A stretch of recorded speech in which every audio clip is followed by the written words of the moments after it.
Well, hello, my dear. So good to see you. It feels like it's been eternity since we've crossed paths. Oh, what's that? Well, I suppose I do feel a bit svelte. Thank you for noticing. I'm trying to, live healthier. You know, they say long life is a good life, although I'm not sure how true that actually could be. Please, have a seat on my favorite chair. Relax. The tea's almost ready. It just needs a bit of a steep. The fire is hot, because even in these nights, it's still cold. And of course, here goes the bride.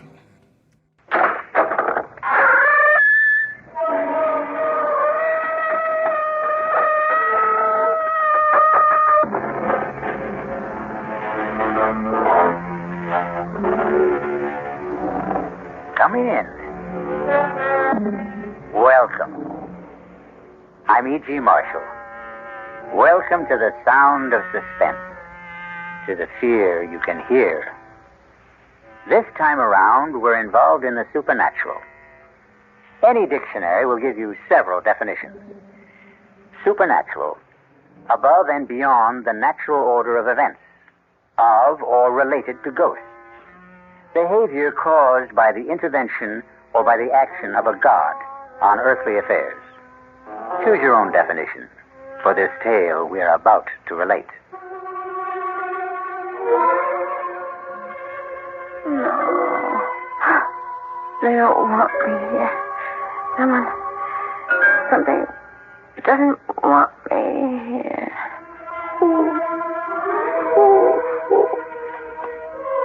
Richard. Not Richard. April. April is still in his mind. April. No.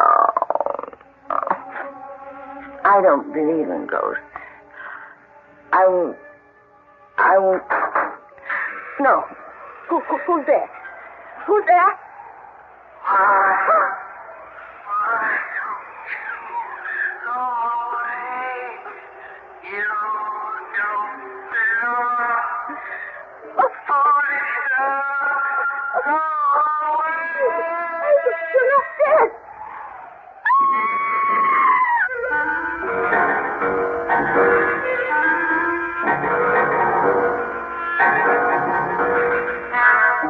Our mystery drama, Here Goes the Bride, was written especially for the Mystery Theater by Ian Martin and stars Ruby Dee and Michael Wager. It is sponsored in part by the Kellogg Company, makers of Kellogg's Special K cereal, and by new sugar-free Diet 7-Up. I'll be back shortly with Act 1.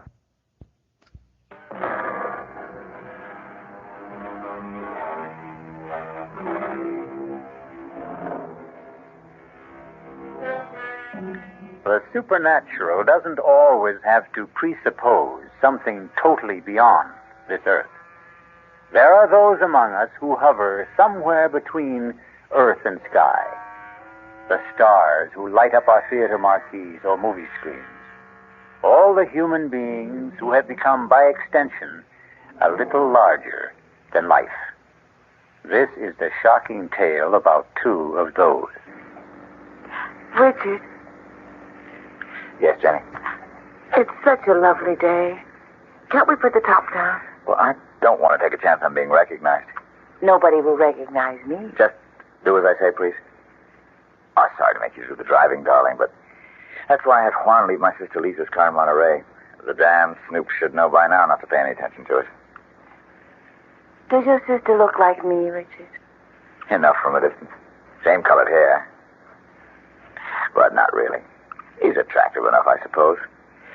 No, actually, she is very plain, and you... Yes. You're the most beautiful woman I've ever known. And I thought you only married me for my money. Oh, don't say that. But, darling, I was only joking. Did you really mean what you said about me? Every word. But she was So beautiful. How could you... April was April. She isn't in my world or anyone else's anymore. She's dead. I'm sorry, darling. I shouldn't have brought her up. Oh, we're here already.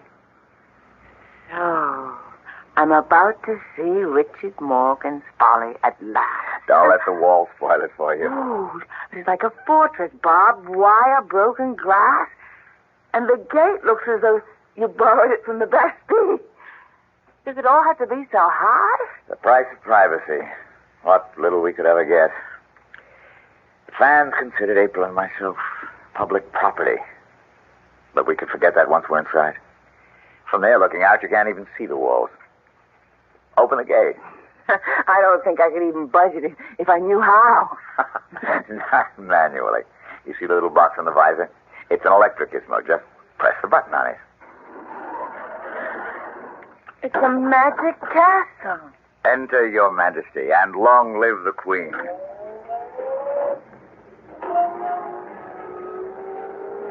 Pull over to the gatehouse. Stop a minute. Well, what are those, the hounds of the Baskervilles? They are our guardian angels. They patrol the grounds at night. Juan, amigo. ¿Qué pasa con los perros? They know you are back in casa, mi patron. They will not be tranquil till they see you for themselves. Bienvenida en casa, Señor Morgan. Muchas gracias, viejo amigo. Darling, this is Juan, el señor Aguilar. Juan, permíteme presentarte con nueva señora, mi esposa, Señora Morgan.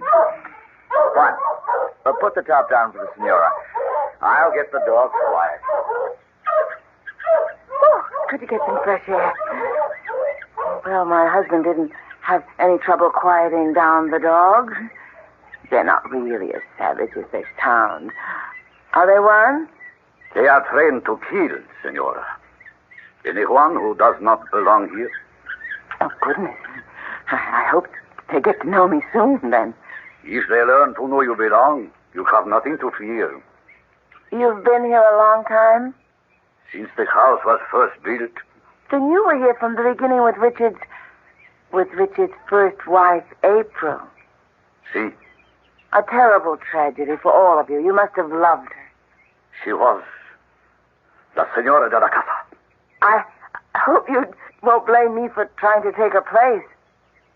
There is no one to take her place.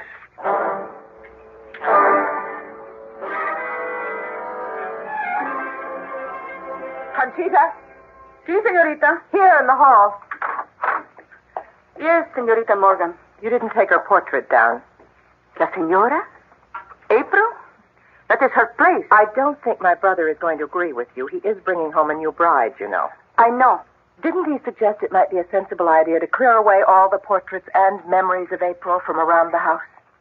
The portrait here in the hall is painted on plaster. It cannot be removed, any more than her memory can be removed. So it stays. This is her place. No one can take it. A fresco. Funny, I never realized that. Because it's framed, I suppose. It was El Patron's idea for the wedding present.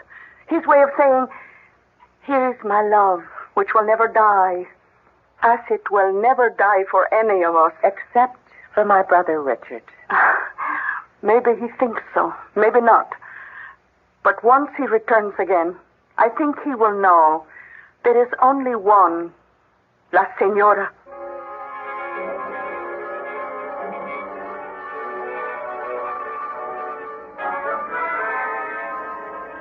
Now you're really going to see what Bon Repos is all about. I'm going to drive slow so you can drink it in. Look. Oh, it's breathtaking. That's Bon Repos. Not only the house, but the cliffs. And that wild leap off into the Pacific and all the way to the horizon. Oh, I love it. I hope you'll be able to. But I do already. Except, Except what? well, the rest of it is all so vast that suddenly the house seems small. Now, the closer we get, I realize how huge it is. Well, it's rambling. Started from small beginnings and then just kept on growing. Looking at that main house, it wasn't all that small. Well, for its day it was. Big families then. All that's left of mine I see clustered on the porch. My sister. And the lady with her? Katsar, housekeeper. Conchita Aguilar. She's Juan's wife. I have no one, but at least you have a sister. Makes me feel a lot less like an orphan. And the house is so lovely. I hope I've come home. I told you when we came back to America that would be your decision. Jenny, for many reasons it's not going to be an easy one. But just give it a chance. I'll welcome it, Richard. If only it will welcome me.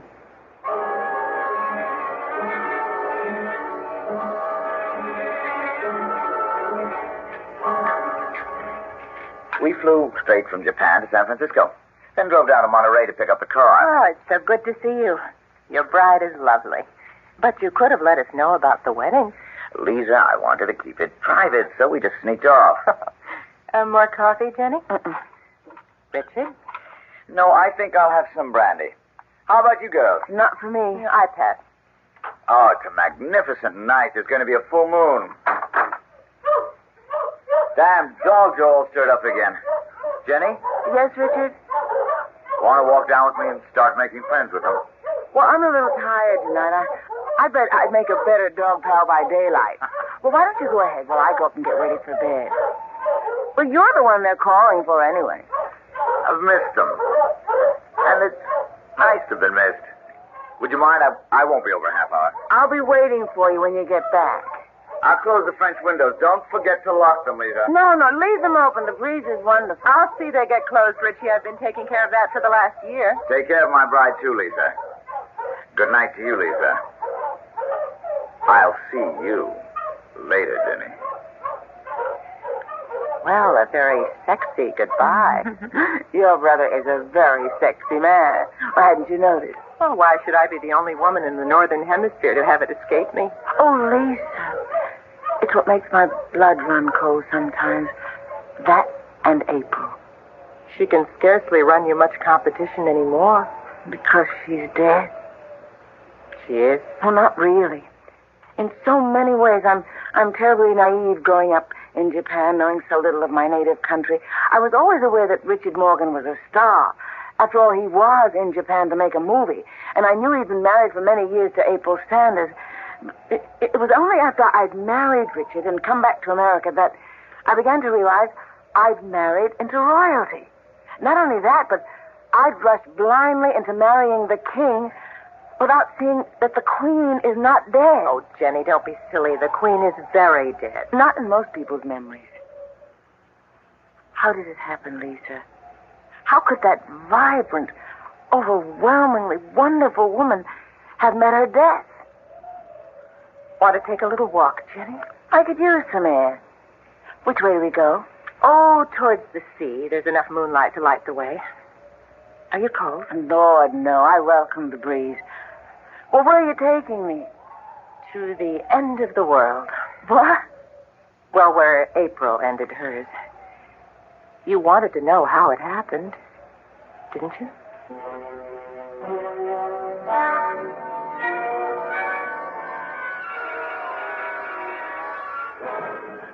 I think I've gone far enough, Lisa. Only a few steps. What is this path? I mean, somebody cut it out of solid rock. It's called the 7 Steps to Heaven. More like 70. Richard had them cut for April on their 7th anniversary. You'll see why now as we come out on the ledge. It's windier tonight than I thought. Most days it's calm up here. The sun pours down.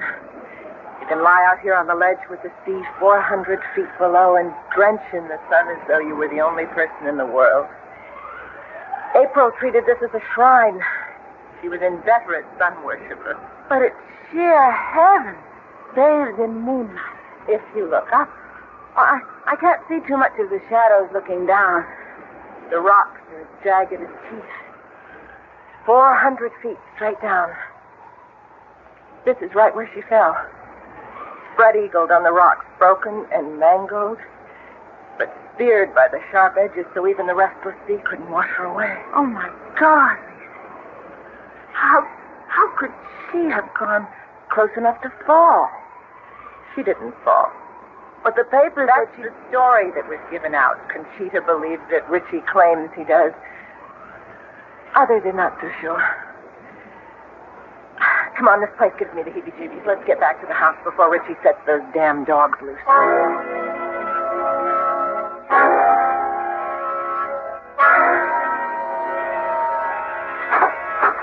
Oh, excuse me, I was just turning down the bed. Which I'm sure you're quite ready to roll into, Jenny. Good night, dear. Welcome home, such as it is. Good night, Lisa. See you whenever. Don't feel there's anything to get up for. Will there be anything else, madame? No, thanks, Conchita. Then I will say buenas noches, madame. Wait a minute. Sí, madame. Madam is not a Spanish word. Why do you call me that? What would you have me call you? Well, since I am Richard's wife, shouldn't it be Senora? In this house, there was only one Senora. But she's dead. Jamás en el corazón. Never in the heart. For anyone who knew her. Buenas noches, madame.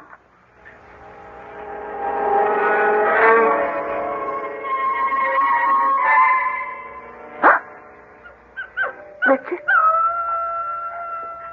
Richard, are you awake? Huh? It's her. It's April. Oh, my God. Stay away. Stay away. Richard, wake up. Help me. What's happened? Jenny, what is it? Listen, don't you hear? Hear what? There's nothing. But there was... What is it, darling?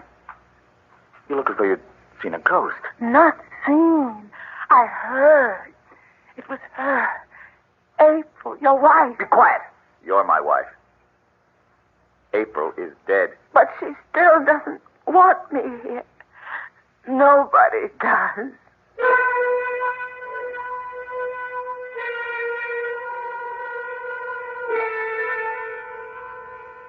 Not a very auspicious housewarming for poor Jenny at Bon Repos.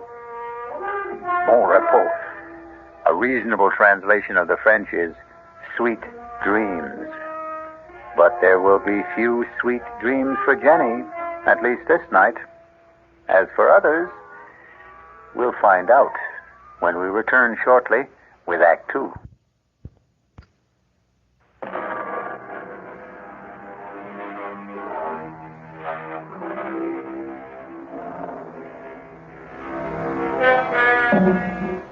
By the fresh light of a clear morning, with the wind stilled and the sunlight flooding all the dark corners, Bon Repos is a little more worthy of its name.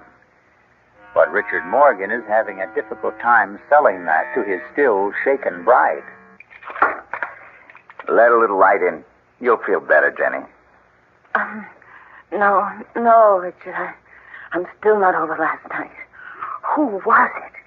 Darling, it wasn't anybody. You still say you didn't hear it? That awful sobbing? It was nothing but the wind. Sometimes it sighs and moans all around the house, and you'd swear it was a human voice. But look. Not a whisper this morning. Even the ocean's like glass. Today you'll understand why I love this house so much. Richard, come here. Beside me on the bed. All right, darling. I know you love Bon Repos, but... But what? Richard, please, I don't want to live here. Why not? Darling, try to understand. I don't feel I belong here. I know Juan and Conchita seem to resent me. Have they said anything? No, not in so many words. It's just a feeling I get. I'm not wanted. That isn't true. Richard, don't you see? It's her house. It was her family's house to begin with. She's here still. She'll never leave it. She'll haunt me every minute I'm in it. Please, take me away from here. All right. If that's what you want, I'll sell the damn place, tear it apart stone by stone. Richard! Oh, Jenny, my darling, look, it's just the time lag, the long flight from Japan. Days and nights turned upside down. I'm going to have Conchita bring us a breakfast up to the room. We'll have it out on the veranda. Give you a chance to get a good look at Juan's landscaping, all that riot of color, bougainvillea, poinsettia, camellia against the green. Maybe that'll change your mind about poor old Bonrepos. Darling, I know how much you love it, but... Oh, come on, Jenny. Give it a chance. A few more days, a week. Give it a chance to cast its own peculiar spell. All right, darling. Go get us some breakfast. I'll wash up and brush my teeth and get rid of some cobwebs while you're gone. Jenny, Yes? I love you, Mrs. Morgan. Mm-hmm. That's who I am, and I love you, my husband. Conchita, Sí, patrón. come over here in the alcove. What the hell happened last night? I couldn't help it. She woke up, started to scream, and then to sob. You heard? No, House must have heard. Why didn't you stop her? I did as soon as I could. You know I don't want my wife to know about her being here. I know. Then keep her quiet. You've got sedatives. That's your job. And I want my new wife made welcome. That is not my job. Then I'll find someone else for it. You would drive Juan and me from this house. We'll talk about this later. For now, bring breakfast to the veranda for the senor and me. Si, senor. Where's my sister? In her room, I think. Muy bien. Come in. It's open. Richard, I didn't expect to see you this morning. Why not? Well, after all, brother mine, a new bridegroom. I'm an old bridegroom by now. Yes, maybe she is a touch young for you. Damn you, I didn't mean that. I didn't mean what I said either. I was only teasing you. She's a lovely girl. She's sunny and free and unspoiled.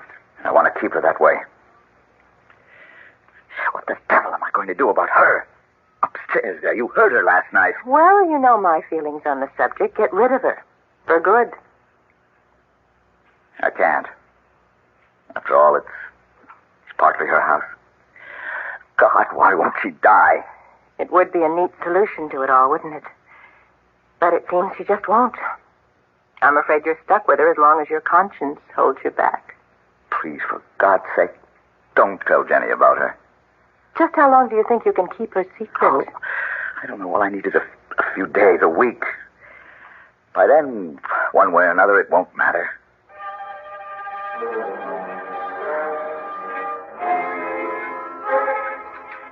Are you going to start country hopping again, or are you going to stay home and make some nice, solid American movies? Well, that depends on my negotiations in the next week or 10 days. Jenny, you're not eating your steak. Want it on the fire a little more? No, thanks. I really ate too much of that wonderful salad. I don't think I could eat another thing. Conchita, Si, senor. I think you can clear the table. You want dessert, dear? I don't think so. Lisa, please forgive me, but I'm so full of sand, sea, air, and scouting the property that I'm really bushed. Would you excuse me? Of course, Jenny. Get a good sleep. I'll see you upstairs, darling. Shall I have Conchita bring us some coffee? Oh, no. I just want to sleep and make up for the last few days. You don't have to come up. Try and keep me away. Good night, Lisa. Night. See you tomorrow. I feel like such a party pooper. Please, oh, forgive us. I'm bushed myself. Darling, you're positively weaving. I feel a little high or low or something. Well, here, how about my arm for support? I'd love it.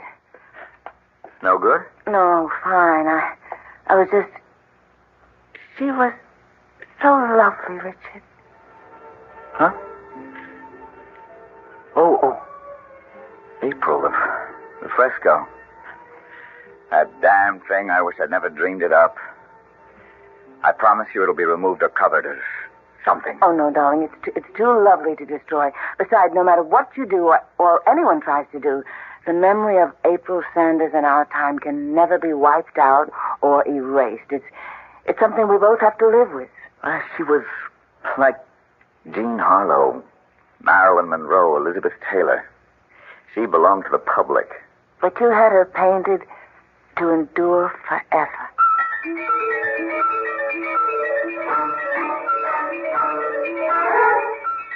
But are you sure the dog was poisoned? That's enough, you two. Silencio! What was all that arguing about? Nothing. Trouble with one of the dogs. Come on, Jenny. Let's have some morning coffee and juice and get back to normal. Well, what's the matter with the dog? Here's your juice. Oh, it's what I've been trying to steel myself to weed out. He's a maverick, or was. What do you mean? Well, some dogs take to training, some don't.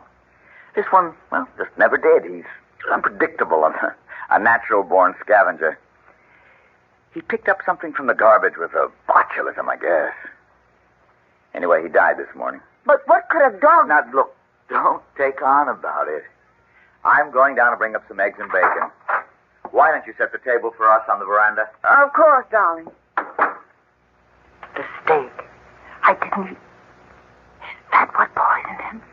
Oh, God, help me to know what to do. I love my husband, but every instinct in me tells me to run for my life.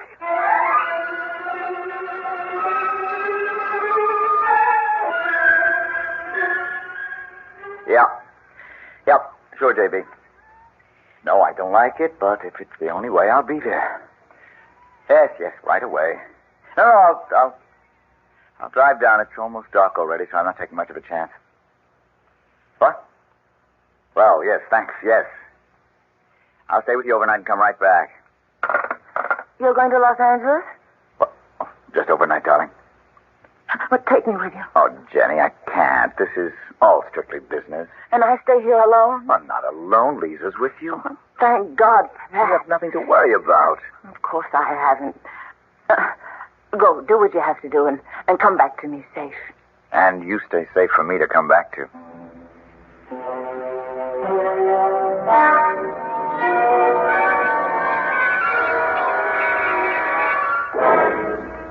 Well, wouldn't you know, the moment my brother cuts out, the local electricity has to fail.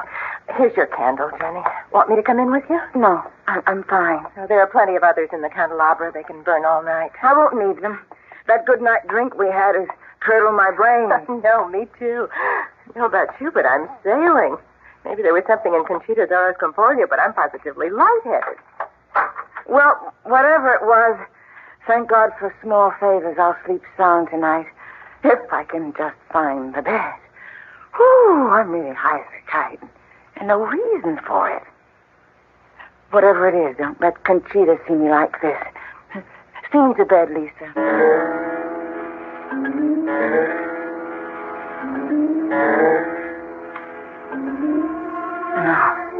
No. They don't want me here. Someone, something. But who? Conchita, Juan, Richard. Oh, please, not Richard. But April is still in his mind. April. No, I don't believe ghosts. I won't. No. Who's there? Who's there? Why don't you go away? You don't belong here. Foolish girl, go away. April, you're not dead. You're not.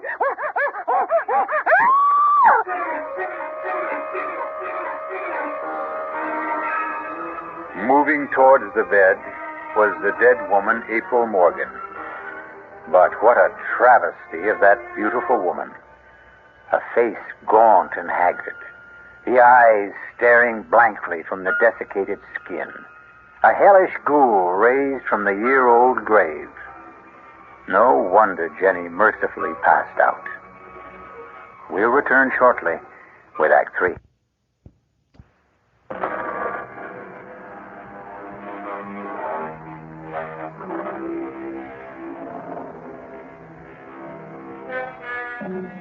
The spectral figure that hovers over Jenny, motionless under the covers, stands as still as the girl lies in the bed. Is her presence as malign as Jenny deems it to be, or as benign as it seems to be? Hush, child, hush. I mean you no harm. But you... how you must hate me. Her? April. His wife. Oh, no. No, I'm not April. April is dead. She died, you know. I thought I did. Then who? I'm her mother. April was my daughter. You live here? Yes. Up there. Then you're the one I heard the other night, sobbing. Was I? Perhaps I was. I'm very sad, you know. Because your daughter died. Because my daughter was killed. Killed? What did April have to die for? She had everything to live for. She'd never commit suicide. But it was an accident, wasn't it? Oh, April was as graceful as a fawn. She was a dancer, you know. She had an incredible sense of balance. She could never have lost it. Are you suggesting she was pushed? Why do you think I'm locked up there in my room on the 3rd floor with Conchita as my jailer? The housekeeper. Conchita is a practical nurse. And I am a prisoner, half the time under sedation, living in limbo, the shut-in to end all shut-ins. But why? To keep me from crying it to the skies. To keep the truth buried like me and my daughter. Except that I am on the 3rd floor and April is 6 feet deep. Oh, he was jealous of her. He couldn't stand the fact that she was the talent. She held it all together. She made the legends. And when the truth was coming out that he meant nothing, that she was the star, he had to drag her out of the skies, destroy her, kill her. Who? Your new husband, Richard Morgan. That's why I came to warn you. Get out while you can. Senora, are you all right? What is it he wants to take from you? Senora Morgan, open the door. I'm coming on. What do you want?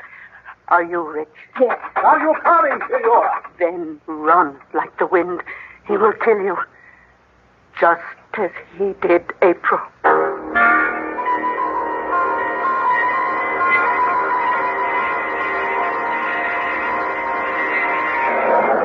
Are you all right, Jenny? Are you all right? I'll do. The lights are on again. Yes. What happened to April's mother? One has taken her back to her room. She's mad, you know. She's quite mad.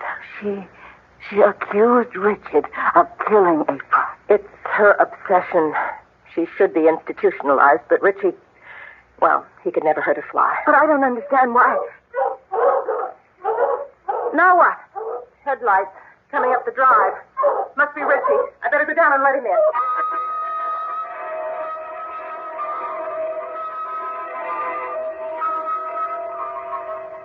For God's sake, don't be terrified of me, Jenny. Well, I don't mean to be. I don't know what's the matter with me. No, look, April's mother must have shaken you. Well, why would you have kept it a secret? Look, I'm exhausted, and you're tired. Must we go through it tonight? I don't think we can go through any other night if we don't. Okay. It all has to do with living a legend. April was a star, a sex symbol developed by the studios. I was a stage actor with a gift of reasonable looks and an unusual voice. Separately, we had great success. But together, when we did get together, particularly after our marriage, we became something not only wildly larger than life, but larger than even just plain stardom. Our own lives disappeared, replaced by a storybook romance that our careers had to conform to, despite the fact that we had learned, not to hate each other, but that we had no love left. You didn't love April? Jenny, I couldn't stand her. She was selfish, avaricious, demanding, petty, an impossible woman. So you got rid of her? You don't believe that? No. Oh, no, Richard. But how did April really die? I wasn't asking No, that. you don't have to. Half the world has speculated on that. Her mother thought I killed her. Still think so. Conchita and Juan know it was an accident. Lisa? Lisa has her own theory. Something to do with April's star complex and the wild winds that sometimes blow across the headlands. And you? I think she committed suicide.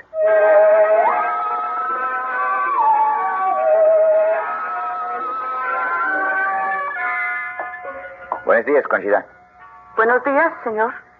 You can serve breakfast for all of us, and... Where's Juan? In the south garden? Will you tell my wife when she comes down where I am? Si, señor. Patron, Yes? will you close up the house? If I'm going to save my new marriage, I think I must. I'm not going to argue the facts. But it's quite clear that Jenny doesn't fit here. I'll have some juice and coffee, Conchita. Si, señorita. Oh, and for Senora Morgan, too. Si, señorita. Morning, Jenny. Good morning, Lisa. Oh, heavenly day. Breakfast is on the way. Where's Richard? Oh, off on the ground somewhere. Want to go look for him? I would like to get some air. Well, then let's go. Did you finally get some sleep? Yes. Well, with the new day, if you're smart, you'll make up your mind to get out of here and have Richard all to yourself. But what will you and Conchita and Juan and Mrs... Isn't that terrible? I don't even know April's mother's name. Well, what will all of you do? Oh, life goes on. We'll manage and adjust. We might even be able to do it here in time. Oh, no, Lisa, I never could. This isn't my place. It's April's. It wasn't hers either. But I thought it was originally her family's. That's why her mother is still... It was a run-down, no-account mess. The stucco peeling, the plumbing antediluvian, the gardens a shamble. Richie cured all that. He's marvelous with his hands, and his imagination knows no bounds. He made Bon Repos what it is. It's all his. I can appreciate that, Lisa, and I know how beautiful it is, but it's dark and sinister to me. Nothing will ever change that. I remember that first evening when you took me to Seventh Heaven. Yes? That was the mark of what was wrong here. Such free, wild beauty, but somehow it was evil and destructive. Oh, Jenny, that's not fair. You went by moonlight. You knew a tragedy had occurred there, but Seventh Heaven is just what its name implies. Especially on a day like today, with no wind and the sun riding high. Come on. Let me show you. No, thanks. Jenny, you hold a lot of fates in your hand. Among them mine. I don't want to leave here. Give me a chance to show you. Cobwebs cleared away. It's not such a bad place to live.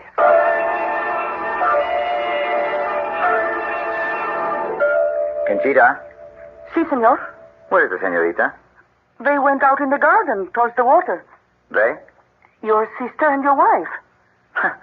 Didn't they know breakfast was ready? I think. But the senorita Morgan seemed to want to take the senora to the water. I should not say this, but I had a sensation. You should go quickly after them.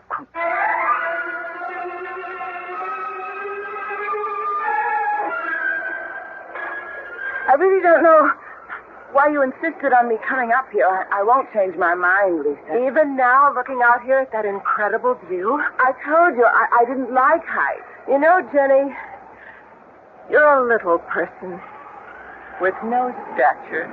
Well, I wouldn't quite agree. Like April, really, for all her cheap beauty. She just couldn't measure up. And I had to sit by and take the fact that she had cheated and stolen Richie away from me. What? My brother? Oh, does that shock you? I've loved Richie longer and deeper than all of you. How much have I gotten in return? Do you have any notion how I hated that smug, superior, superadulated April? Would you be very surprised to find out that she didn't fall or stumble or take her life when she blew off here into eternity? She was hastened, Jenny, pushed, shoved by me. Just as you're going to be. Why? Even allowing for what you confess. How can you hate me? Because you are far worse than April. He really didn't love her. They were a team. He was trapped. He had to stick with her. But you...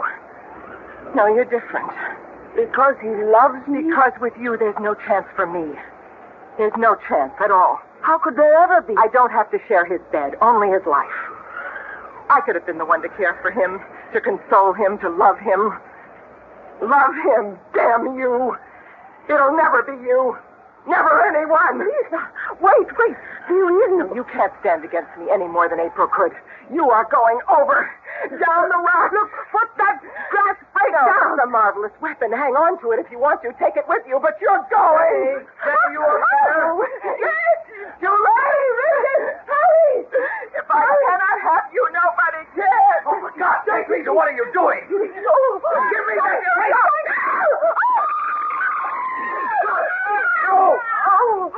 Oh, my God. What can I say? Nothing. But your sister. I loved my sister either more or less than my first wife. I can't mourn either one of them. Jenny, it's too important to celebrate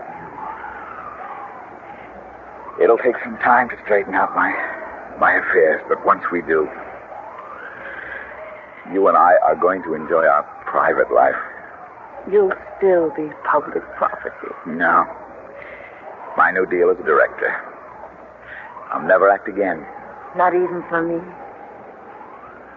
For you. For you, I'll be whatever you desire. This affair is finally beginning. It will end only the same way. Finally. Which is forever. I love you forever. That's what I just said.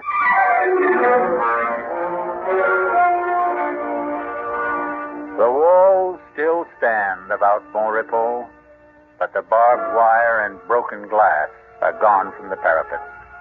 The gates stand invitingly open, and the dogs are gone. In the bright sunshine, the dark memories, too, are fading, and the clean winds from the sea have washed away the cobwebs. Once again, the old house lives up to its name. I'll be back shortly.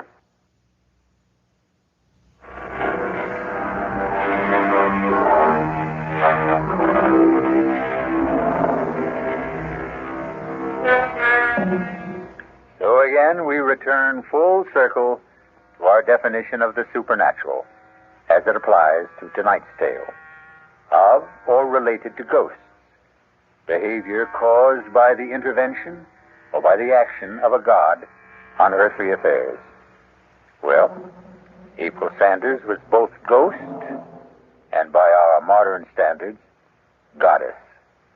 But her reign is over, and so is our up-to-date fable of Richard and Jenny. Our cast included Ruby Dee, Michael Wager, Terry Keane, Bryna Rayburn, and Ian Martin. The entire production was under the direction of Hyman Brown. This is E.G. Marshall inviting you to return to our Mystery Theater for another adventure in the macabre. Until next time, pleasant dreams.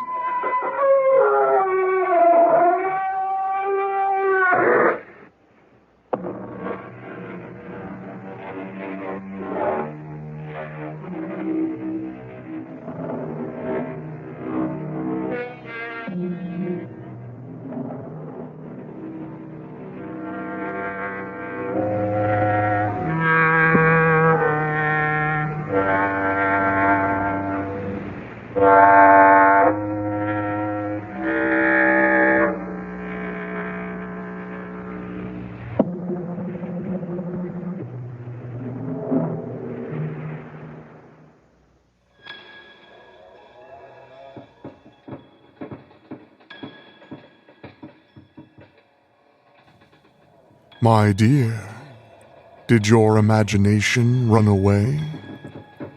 Mine too. Isn't it such a delight to have your own mind invent things to scare you based on the slightest bit of stimuli? It's what makes life worth living, I suppose. In a way, we're all living with these stories that make us dream, and really, they're a kind of ancient sorceries. Fed up with shoveling snow? Can't shake that cold of yours? Wonder what the world's coming to? We offer you escape.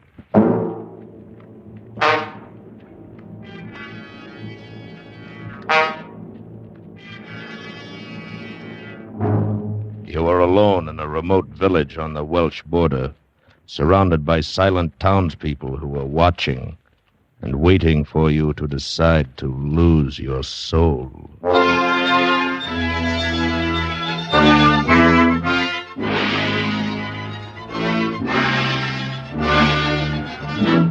Escape, produced and directed by William N. Robeson, and carefully contrived to free you from the four walls of today for a half hour of high adventure.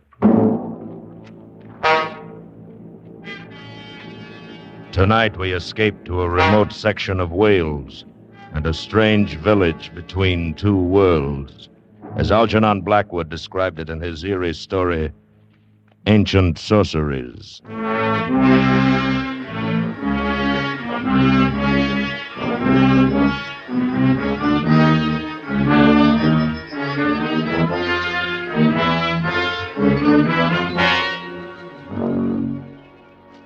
I had spent a week's vacation in Wales and was returning to London by train when it all began.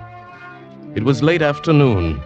We'd left the Welsh mountains and crossed the border into western England, passing through a countryside which appeared singularly empty, deserted of life. Over the soft hills and the valleys between hung a faintly perceptible haze, given to the whole landscape a feeling of enchantment and unreality. The train at length slowed down to a stop at a tiny wayside station. As it did so, a sudden thought occurred to me. Why not leave the crowded train with its irritating noises and spend the night in this peaceful spot, then take a slower and emptier train in the morning? On the impulse, I rose from my seat, and the man sitting opposite to me said, "Why, say, sir, we only stopped here for a minute or two. If you're thinking of walking about a bit." "No, as a matter of fact, I'm getting off here." "I thought you were going to London." "I'll go on in the morning. I'm going to stay here for the night." "I strongly advise you not to." I beg your pardon?" "This is the village of Malton." "Malton? I've never heard of it." "Few people have, outside. But if you place any value on your soul, you'll not spend the night here." "My dear sir, what are you talking about? Why not?" "Because of the sleep. And because of the cats. That's all I can tell you." "You're insane. I'll take my bag if you don't mind." "You're making a terrible mistake. You may not even have the chance to regret it. Don't leave this train. I know what I'm talking about." "Oh, what utter nonsense." Don't, I tell you." "Goodbye." I stood there on the embankment as the train pulled away. What in the world was the matter with the man anyway? Cats, sleep. His words made no sense. I picked up my bag and started walking up the long hill toward the village. And suddenly, for no reason at all, I shivered.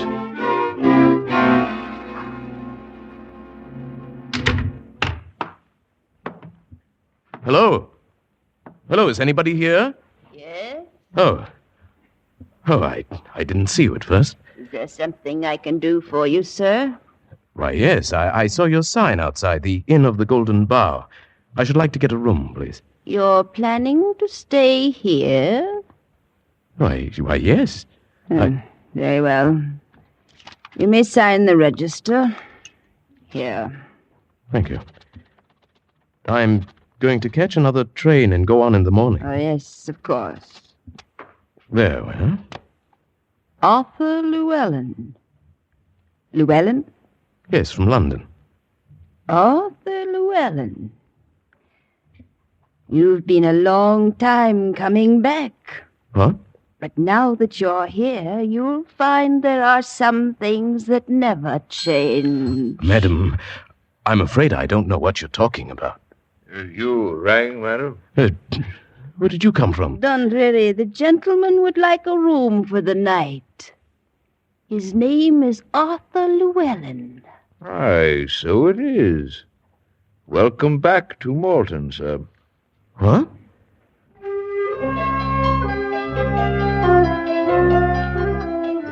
Why, I knew I'd never been here before.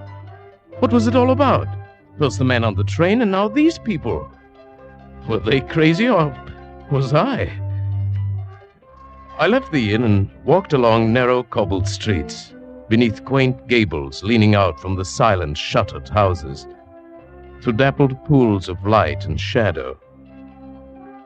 It gradually dawned upon me that the village of Malton was centuries old, older than any town in England ought to be. And the people I passed now and then were dressed in the fashion of another day. They paid no attention to me, went silently about their own business. Yes, that was it. That's what I'd been noticing. Silently. They came and went with only soft padding sounds to mark their passing, as though they walked in shoes with soles of velvet. When I stopped, there was no sound. The silence was unbroken. I hurried on through the streets and came at last to the far side of the village, to a place where the hill broke away sharply from a low, flat wall of stone, perhaps a rampart once. I sat down upon it, and the dreamy, lazy somnolence of the place stole over me. Presently, I don't know how much later, I became aware of the sound of weird music rising out of the vale below me. I looked down from the rampart. The sunken plain at the bottom melted away into a sea of gathering shadow, blurred in a swirl of thickening mist.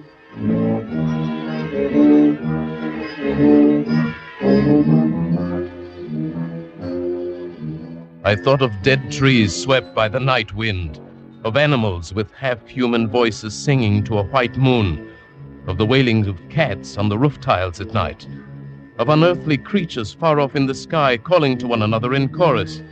I felt my heart beat faster and faster, felt the vague stirrings of some urge inside of me, trying to answer the awful call of that music. I fought against the feeling, fought against myself. And even as I did, I found I was staring down into that valley, peering desperately into the dark mist, trying to see, I don't know what.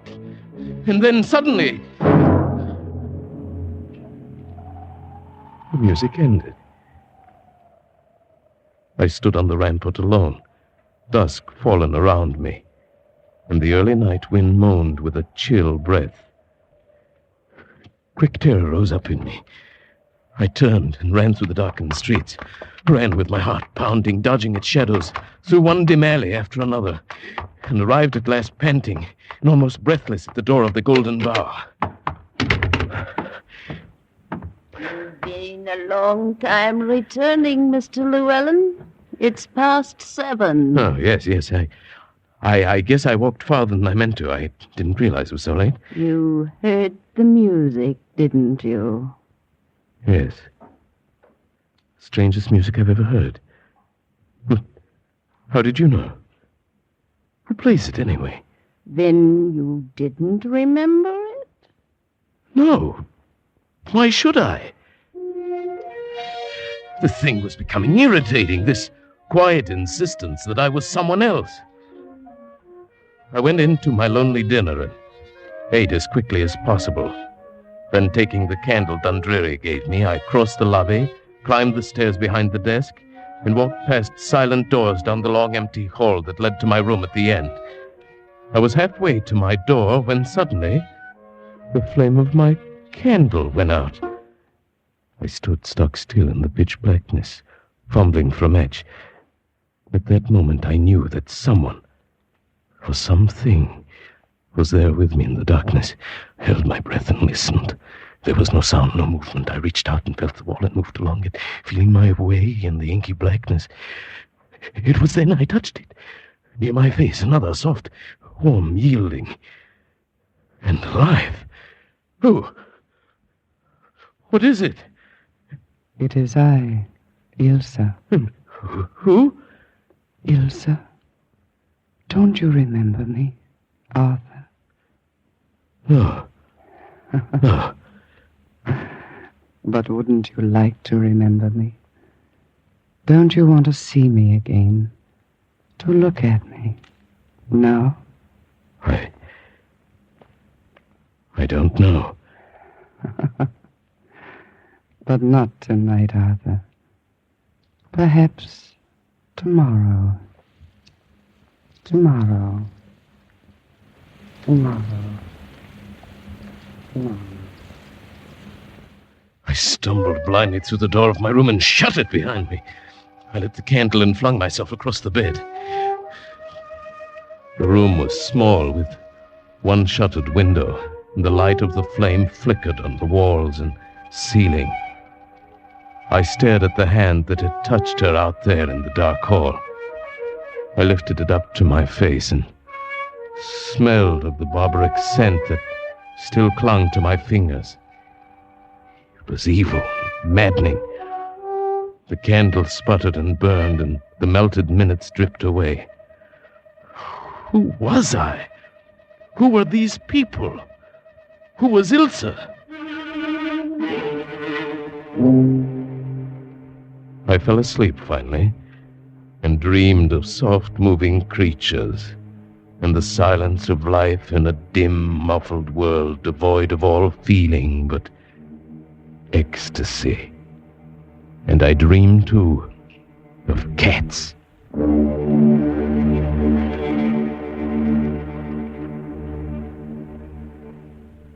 You slept quite late this morning, Mr. Llewellyn. Huh? Oh, morning, Dundreary. I felt as if I'd been drugged. The night air here in Malton is very conducive to sleep. I'd meant to catch the morning train for London. Now it's too late. What a terrible shame. Oh, by the way, Dundreary. Yes, Mr. Llewellyn?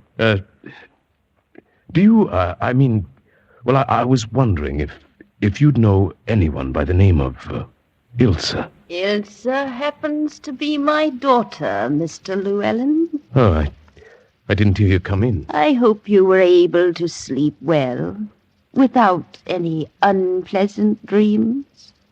I guess so. I'm so happy to hear it. Perhaps then you may decide to stay with us for a long time. That's very kind of you. No, it isn't kindness, Mr. Llewellyn. But all of us are hoping that you may decide soon. Decide? Decide what?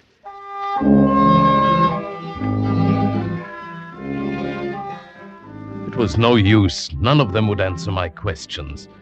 They seemed to think I should know already. I left the inn as soon as I'd eaten, walked around the streets of the village, and I began to notice that I was never completely alone. If I turned down an empty street, someone always stepped from a doorway or entered from the opposite end. Wherever I went, within 5 minutes, a dozen people were strolling near me. And I realized these people were watching me, tensely, as a cat watches a mouse or another cat.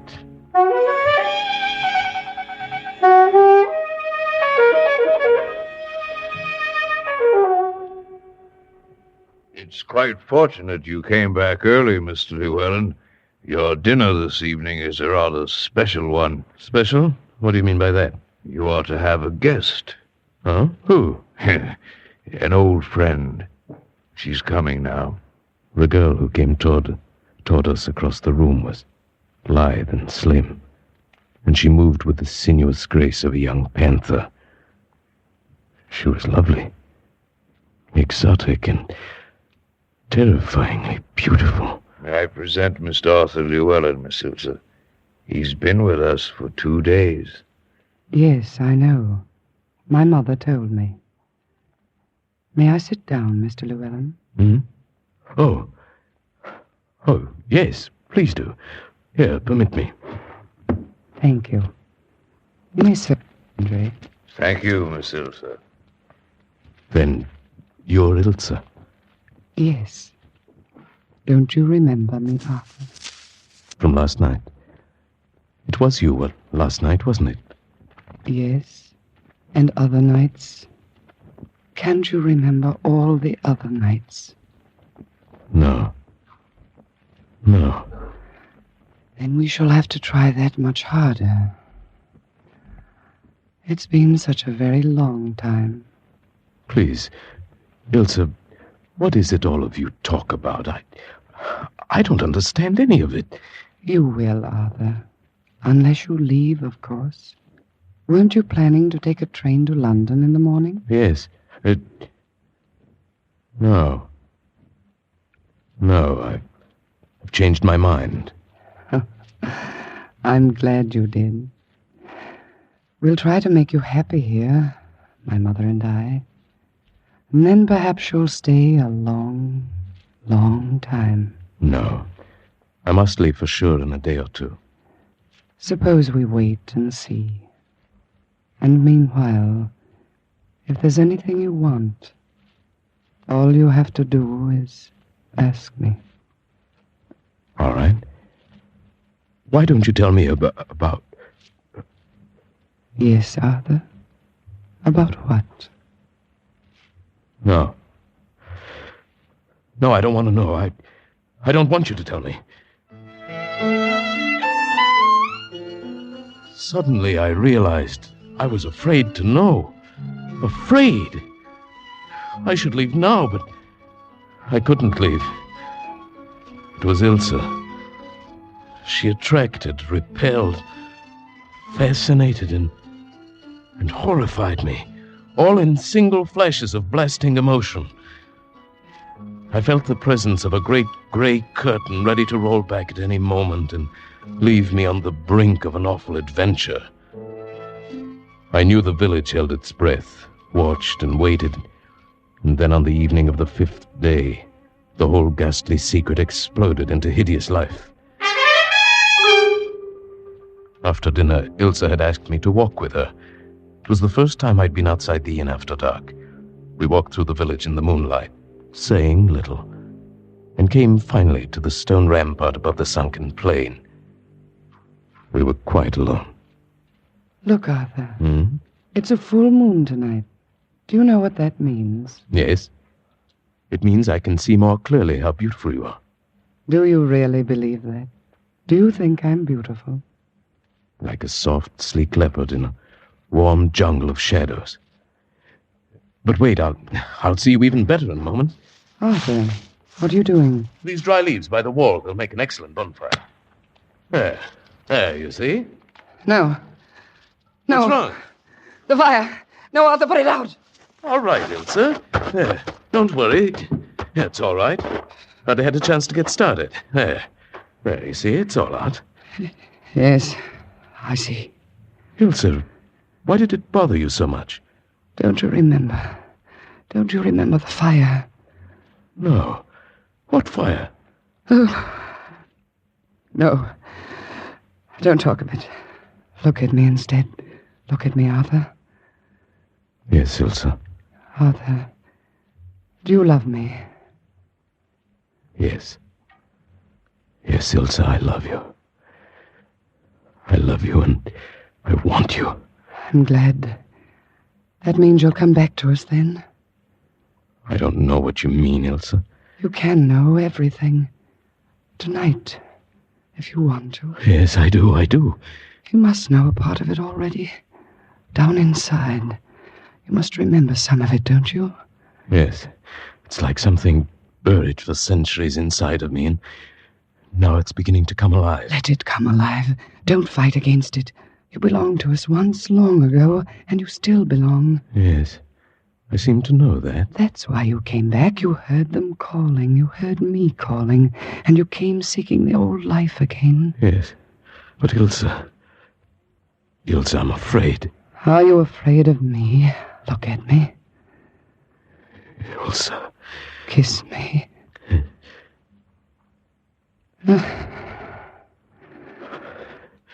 Ilsa.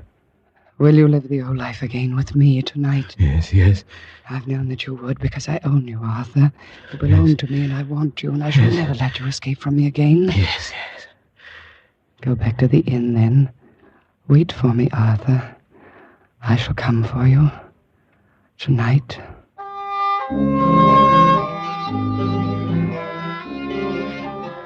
Back at the inn, I paced the floor of my room, a tense, uncontrollable excitement driving me along in a nervous frenzy.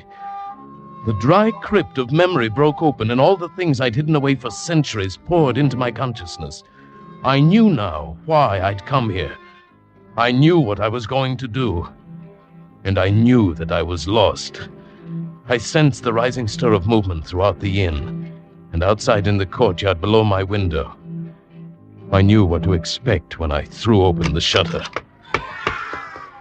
From every window of the inn and from those of the houses about the court were leaping great monstrous beasts with soft dark fur and eyes that gleamed with eerie phosphorescence. Cats of human size. This then was the secret of Malton, lycanthropy, the witchcraft of centuries long dead and buried. The half-human cries floated up to me, and the moon cast their dark shadows on the ground as they padded across the courtyard and vanished through the narrow streets of the village, heading for a hideous rendezvous. This is what I'd been.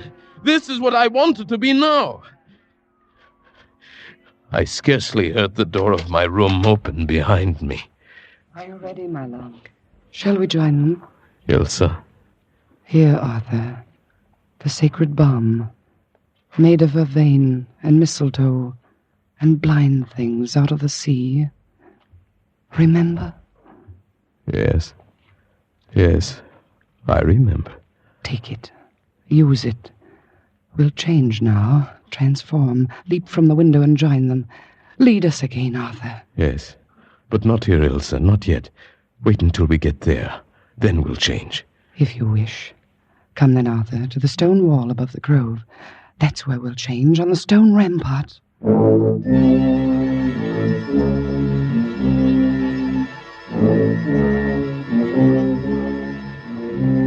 In the grove, on the sunken plain beneath the wall, insane shadows writhed in the moonlight and postured in the luminous mist. 1,000 of the Devil's Own were dancing in the unearthly music born from the harmony of the black sacrifice, crying out in delirious abandon, calling to the thing that now lived inside of me, and struggled, screaming in my skull, trying to answer them back. I fought against them, fought against Ilsa, pleading and clinging with her soft arms about my neck. Now, Arthur, come with me now if you love me. I love you, but I can't do it, not again. Yes, my love, only an instant to change, and then we'll live forever. Is it living without a soul, Ilsa? Does it matter when I'm here? No, once before I escaped, but I can never escape again. This time there'd be no turning back. Am I not worth it? Look at me, my love. I clung to the very edge of my sanity, fought that I would not be lost and damned forever, and at this moment I knew what I could do. Arthur, wait. What are you doing? I found a match in my pocket, struck it, dropped it into the dry leaves that lay banked across the whole length of the stone wall. No, Arthur, don't. Yes. I can't come to you through the fire. You're driving me away. Yes! Go, Ilsa, go into the valley. Goodbye, Ilsa! Goodbye! You fool! You fool!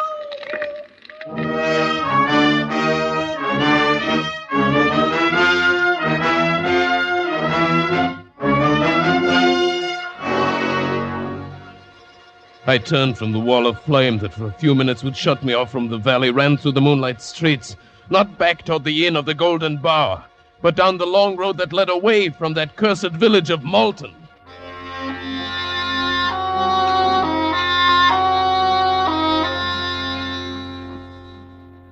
Well, Mr. Llewellyn, I find this one of the most interesting cases of hallucination I've encountered since I began the practice of psychiatry. I tell you, it really happened, Doctor. And having investigated your story a bit during the past week, I'm in a position now to answer most of the questions that have been worrying you since you came back to London. What do you mean, investigated? I went up to Hereford and looked over some of the old records there. Then I motored over to Malton for a couple of hours. Well, Then you know it's all true. You saw it. You know I was there. Oh, there's no question but what you were there, Mr. Llewellyn. The lady who runs the inn showed me your name in the register. Said you left suddenly without taking your luggage or paying your bill. She was really quite put out. I see. Well, what of the records, Doctor, the ones you spoke of? I think they really explain the whole thing, Mr. Llewellyn. It seems that during the 14th century, the village of Malton became a kind of headquarters in that part of the country for the practice of witchcraft. Yes, go on. Numerous trials were held there in the late 1300s, and a great many men and women were convicted of sorcery and burned to death. Yes? In the records of a trial in 1372, I found the name of an Arthur Llewellyn and of Ilsa and her mother. That proves it, then. It proves a clear case of hallucination. You knew that story before you went there, not consciously, but somewhere deep in your latent memory. I knew nothing about it before. That man was an ancestor of yours. The story must be known in your family. When you arrived in Malton, accidentally, the association of the name just pulled the trigger, and your imagination did the rest. Yes, but Doctor, my parents died when I was 4. I've never been around any of my family ever. No matter. You see, a childhood memory is amazingly persistent at times. Yes. Yes, I suppose it is. I knew then what I had to do. The only thing I could do. There'd be no use in talking further with the doctor.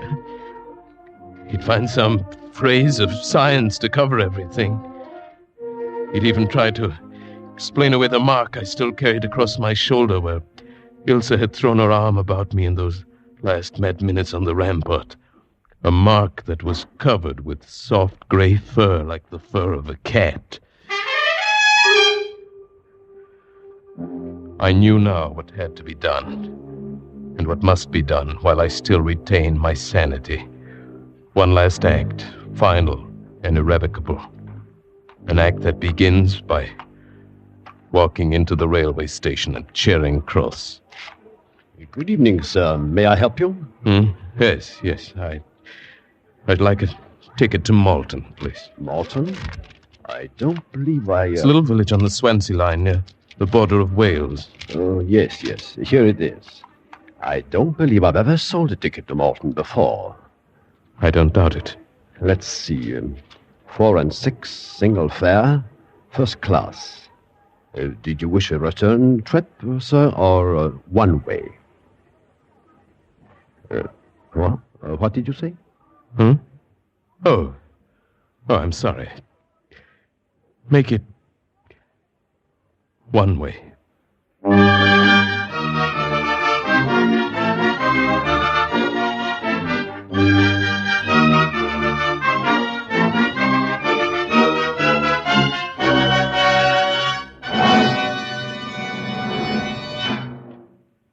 Escape is produced and directed by William N. Robeson. And tonight brought you Ancient Sorceries by Algernon Blackwood, adapted for radio by Les Crutchfield, with Paul Frees as Arthur Llewellyn, Kay Brinker as Ilsa, Anne Morrison as Madam, and William Conrad as the Doctor. Music is conceived and conducted by Cy Fuhrer. Next week. After you've had a hard day at the office or bending over a hot stove, next week at this time, when your problems seem too much for you, we offer you Escape.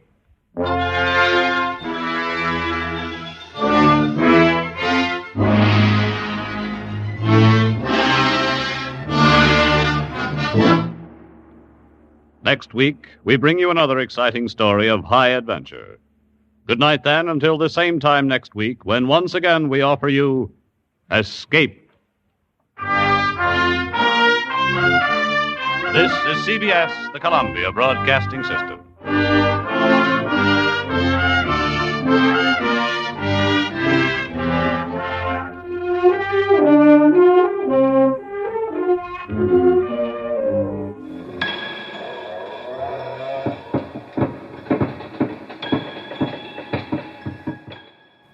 My dear, now you seem very, very peaked. No worries. The fire is warm, the tea is comforting, and nothing could possibly harm you. I do mean that. Nothing is a vicious and cruel beast waiting to pounce. Something I've been worried about all of my existence. Nothing is coming. Nothing can't be stopped. Not by you, not by me, not by even the Lord of the Witch Doctors.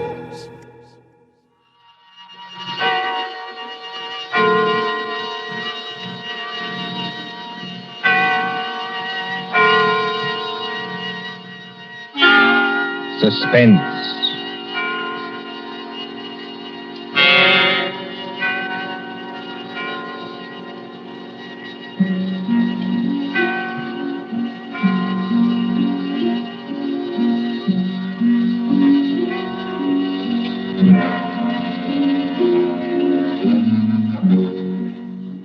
The thrill of the nighttime, the hushed voice and the prowling step, the crime that is almost committed, the finger of suspicion pointing perhaps at the wrong man, the stir of nerves at the ticking of the clock, the rescue that might be too late or the murderer who might get away, mystery and intrigue and dangerous adventure.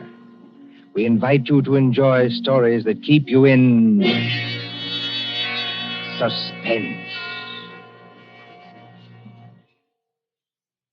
For Suspense, tonight we present The Lord of the Witch Doctors by John Dickson Carr.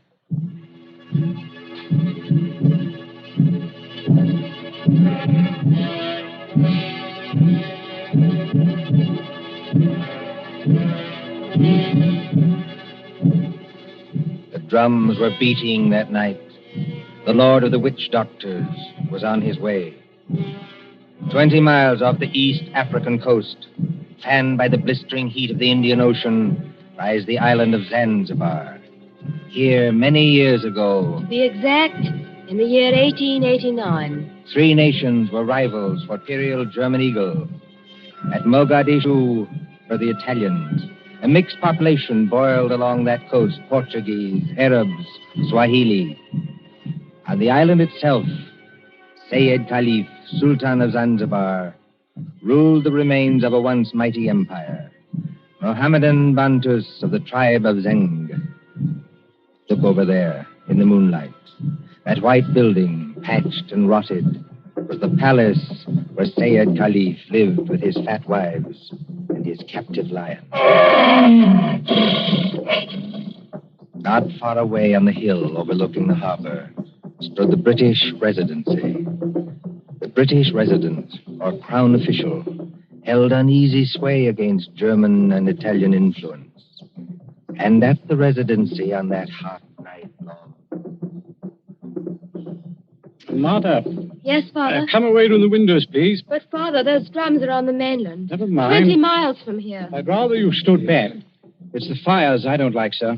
You can see the red light all this distance. We're having a beano of some kind. You'd better stand back, too, Mr. Harris. Oh, look here, sir. Yes, Mr. Harris? I've been your diplomatic attaché in this place for 3 years. Couldn't you call me by my first name in private? Just as you please. Lower the sun blinds and turn down the wick of that lamp. You don't think there's any danger? There's no danger whatever, but... Nero seems terribly restless tonight. Only natural, my dear, with the drums going. Everybody seems restless. This has been going on for days. You begin to get in your nerves. So you feel it too, eh? And I do wish Sayyid Khalif wouldn't tease Nero. Jab at him with the meat fork and that kind of thing. If that lion ever got loose... Nerves, my dear, nothing but nerves. Let's face it, sir. There's something very queer going on over on that mainland. Well, suppose there is. All we know is what Nyoka knows. This great witch doctor, whoever he is, been making a triumphal progress to the coast. The whole bush is afraid of him. You alarm me. Nyoka says he's got horns. He can make himself 7 feet tall, like stretching an accordion. Oh, really, Bill Harris? But I don't say I believe it. I say it might be dangerous. Now, for instance, Could this be one of Dr. Schmidt's tricks? Dr. Schmidt is a friend of ours. Yes, he's also head of the German East Africa Company. Dr. Schmidt is a gentleman. Look at that coast over there. He's got every native chief in his pocket. Dr. Schmidt assured me that the German emperor has no more territorial claims in East Africa. We get our trade concessions from Said Khalif. Said's our only friend, but we can't even be sure of it. The Germans give him trade gin and a grand piano. The Italians give him 3 new wives for his harem. What do we give him? I have no instructions from London about the situation in this island. No. Somebody in Whitehall probably forgot to post them. For the last time, Mr. Harris, I will not hear His Majesty's government criticized like that. Sorry. These things take time. If there's any danger, we'll be notified in due course. Listen. Well, they're only our own natives. They beat their own drums, you know. Somebody went past that window. It's probably only Nyoka, my dear. Surely you're not afraid of our own servant. No, but I... Master! Nyoka, listen to me. Don't hang on to that big curtain. You'll pull it down. Now stand up straight and tell me. What is it? He here, Bwana. He here, yes, please. Who's here? Big witch doctor here, yes, please. He come up past in moonlight. He walk slow, boom, boom. He got big teeth eat with. The outside front door now. What was that? The drums have stopped. Nyoka's right, sir. We have got a visitor. There's somebody coming down the hall. Better turn down that lamp, Martha. I can't seem to find the lamp. My fingers are all thumbs. There's a revolver in the table drawer behind you, sir. I don't need it. Stand perfectly still, all of you. Now, please, friends all, don't be alarmed. Are you English? That's right, miss. Born and bred in Streatham. Which of you is the British consul? I am the British resident, sir. My name is Richardson. May I ask the meaning of this tomfoolery? Well, that's just what I'm here to tell you. Or maybe I'd better show you. Now, observe me right hand. I hold it up so, and as I live, a lighted cigar. But perhaps the lady doesn't like smoking in the drawing room. Now, look here. There's nothing up my sleeves. I wouldn't deceive you for the world. I turn over my hand, and would you believe it? A glass of water. Is this man insane? Father, I think he's trying to tell you he's a magician. That's right, miss. Direct from the Egyptian or Piccadilly. Animal taming and magic. That's my line. Then you're the famous witch doctor that's got all the natives in an uproar? Nobody else, young fella. Yes, well, you tell us what you mean by this nonsense. Scaring everybody when there's no danger. No danger? I suppose you haven't heard about Said Caliph and his Gatling guns? Gatling guns? Kindly presented by Dr. Otto Schmidt. And believe me, all you've got is an appointment with a Gatling gun, unless my nonsense steps in. Here, take a look at this. But you can't be from the British Foreign Office. Well, that's just what I am, Governor, and going up in the world, don't you think? By the way, I'd better give you your instructions. The envelope's pretty dirty and a little bit smelly from being under my furs and devil pink, but... Read it, sir. Go on and read it. Foreign Office, Whitehall. British Consul, Zanzibar.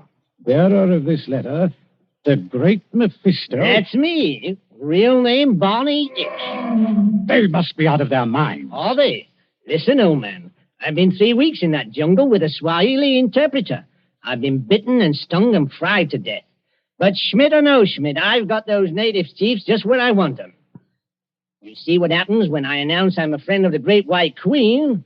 Why, you'll have them eaten out of your hand. Well, that's true. And all we've got to do is get around Said Caliph here on this island. But do we need to get around him? The young lady, be good enough not to speak until you're spoken to. Oh, I'm sorry, Father. Sayed may be lazy and as fat as a hippopotamus. He's rather a fine old boy. Is he? You said something about Gatling guns. Now, listen. Here's the game. Father, I don't like this. I've never heard Nero as restless as that. Never mind, Nero. Go on. Well, I came over here tonight in a steam launch. Tomorrow I'm paying my state visit to the great Sultan Said Caliph. Now, you present me as your friend and a friend of the Great White Queen. And I do my best tricks at it. Is anything wrong with your native boy? Nyoka, be still. You're not afraid of our witch doctor friend, are you? No, I good Christian. Here, what are you doing? Come out from under that sofa. But, Bwana, I see something. I look out through window slats. See Bwana Baldhead coming up past. Bwana Baldhead? That's Dr. Schmidt. Dr. Schmidt? Well, he mustn't find me here. Yes, I quite agree. This is most irregular. Is there a back way out of here? Yes, through that arch. Stay in the back room. Naoka will show you. Me go with witch, Doctor. Yes, hurry, please. I know like. Never mind what you like. You go. All right, Master.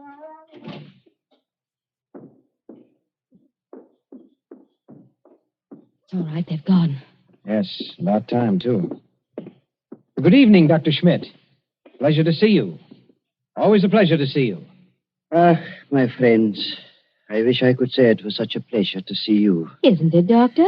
This at any time but now. Do not mistake me, I beg of you. No, it is that confounded lion, Nero. Always I say it will happen, and now it has happened. What about Nero? My friends, I regret. He has made his kill. He has tasted blood. What's that? You permit that I sit down and take off my sun helmet. I am not young, and I'm tired. It's not Sayyid Caliph. Yeah, it is so. He has teased that lion once too. Oh, poor old boy. He was our friend. He's not dead. Yeah, I regret. Yeah, he is dead. Sultan of Zanzibar is dead. Oh, dead. But how did the lion ever get at him? He drank too much pumba. That was his trouble. He got drunk and think he can do too much. So he opened the door and went to the lion's cage. Into the cage? Yeah, would you believe it? Not easily. But it is true. Over to Paris, there's what you call gnashing of teeth. His son Nobi is in tears. Did you see this happen, Doctor? No. I go there later and they tell me. It's all the worse because of some foolish toy, doomhead's toy. It has been stuck over the head and thrown into the cage by someone who did not like him. That's more likely, if you ask me. My friend, it is foolishness. Everybody liked old man. He was a father to his people and a kind friend. Doctor, are you telling us that Said may have been put into that cage unconscious? It is what one African soldier says, yeah. Well, then he may still be alive. Alive? It is impossible. It's more than possible. A lion may maul an unconscious man, but it doesn't often kill him. This is vital. Vital to Said himself and others as well.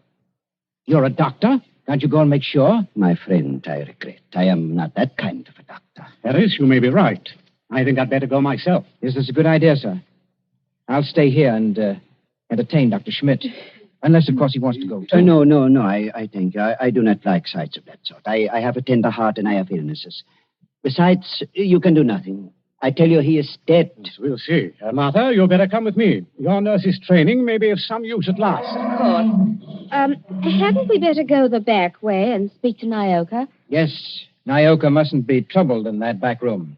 A very good evening to you, Dr. Schmidt. Mr. Harris, they have good hearts, but they're so foolish. I would give my own right arm to that poor man. But, well, they must have philosophy. They must cheer up, bear it. Yes. Now, Doctor, we're all alone. So we are. We must sit down and have a nice, comfortable chat. Yes? Definitely, yes. Oh. I wanted to have a word with you anyway. So? About what, Mr. Harris? Oh, various things. I am happy to give you all the time in the world. I like talking to young people. It makes me feel young again myself. Like Nobi? Nobi?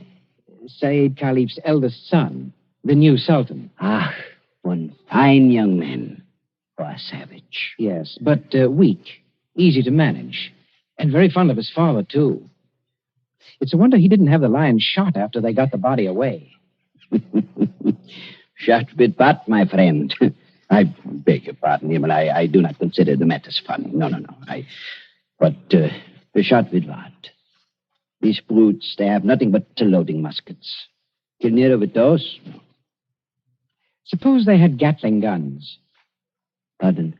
Just suppose that, of course. Of course. Well? My friend, Gatlings would be of no better use.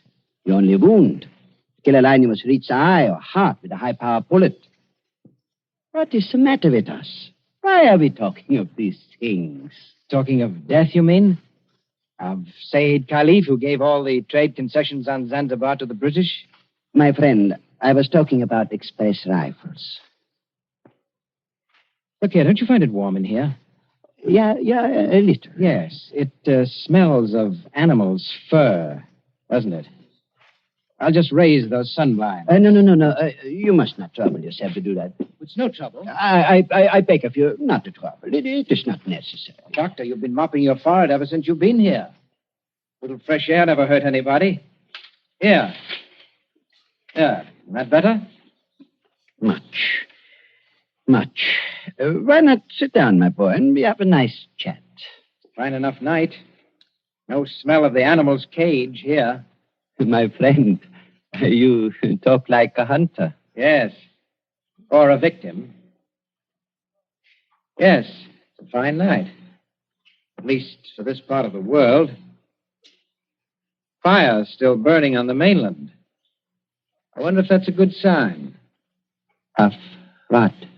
I wish I knew. The sea is like skim milk under the moon. And, good Lord. What is it? What makes you jump? Look there, in the harbor. My friend, I see nothing. Perhaps if I take off my spectacles and wipe... Why, man, you must see it. In the harbor, out at the left there, beyond the shadow of those big palm trees. Don't you see our riding lights? It looks like... By George, it is. It's a warship. It's only a German gunboat, my friend. Only a very little German gunboat. German gunboat? My friend, you must not be so distrustful. That is not kind. Let me get a telescope. But I tell you who she is. It is nothing. She is on what you call a goodwill tour. You're not angry. Angry? My friend. Well, I did not know. I could not guess. That is, England is hard to understand. We know that ourselves. I tell you something in confidence. The Germans are sensitive. The British objected. The natives feel too strong. I tell the gunboat to go away. I fire an express rifle. It has a sound. Boom! You cannot mistake one another. That is why I think of an express rifle. But if nobody will object... Why, not the least bit. Tell me, Doctor, do you like it here on this island? Well, it's not barren. Don't you ever want to get away from a forsaken mud heap like this? My friend, I am a German. My duty is here, so I stay here. Yes, I know. Between ourselves, that's exactly my position. But you are young. That's not the point. It's the importance of the job. The British don't rule Zanzibar. We hold the trade concessions from Said Khalif, and our residency has to protect them. But even you, Doctor, would be surprised at the amount of trade that we have to protect and the revenue that comes out of this island. It's so now. You don't say so. I do say so. It's so much? More than you think. Of course, I'm not allowed to give you any figures. No. Of course not. I would not dream of asking you. How much would you say it comes to, roughly? Oh, come now, Doctor. As one gentleman to another, you're not asking me to give away secrets. Oh, no. That's only a joke, you understand. Please do not try to up-trip me. I would try to pull your leg, and it was only a joke, believe me. Yes. It's all in the game, as it were. Yes, all in the game as gentlemen. Oh, Doctor, you're quite a humorist. You're not offended? Not at all. No, as I was saying, I hold a rather important job. Of course, Mr. Richardson holds an even more important one. He's been very friendly with old Said Khalifa on this job. Of course, you know what that job is? Of course. He's the British consul. What is the matter with you? You're not smiling any longer. Why are you looking at me like that? So that's it. That's the game. You made exactly the same mistake that he did. Who did? Dr. Schmidt, have you met the great lord of the witch doctors? The maker of spells and the tamer of lions? I am a good Christian. I pay no attention to what natives say. I do not believe in witch doctors. No, neither do I. Not in this one, at any rate. What one? The witch doctor who came here tonight and said that he was on a mission for the British Foreign Office. He's an imposter from the word go, and you're working with him. Oh, don't upset your chair like that, Dr. Schmidt. Because if you fall on it, you may hurt yourself. I have not hurt myself, young man. Oh, yes, you have. The fellow who came here tonight addressed Mr. Richardson as the British consul. That might have been a slip of the tongue.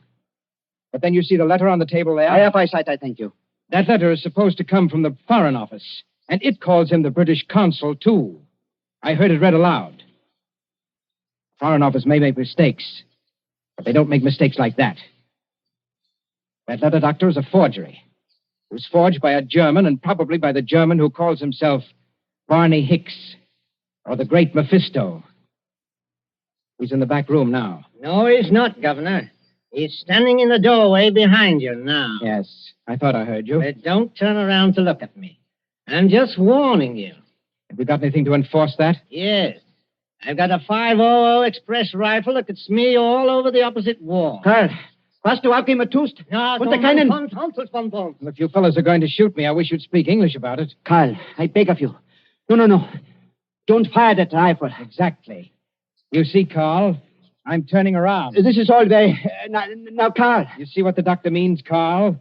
If you fire that rifle, you'll send your gunboat out of that harbor just when you need it. Isn't that the signal, Doctor? To send the gunboat away? Karl, I beg of you. Yes, it is. Very simple, economical German signal. So, you two killed Said Khalif. That is slander. That cannot be proved. Had to do it, I imagine. Said was the one chief that you couldn't buy or frighten with your witch doctor, so you got rid of him.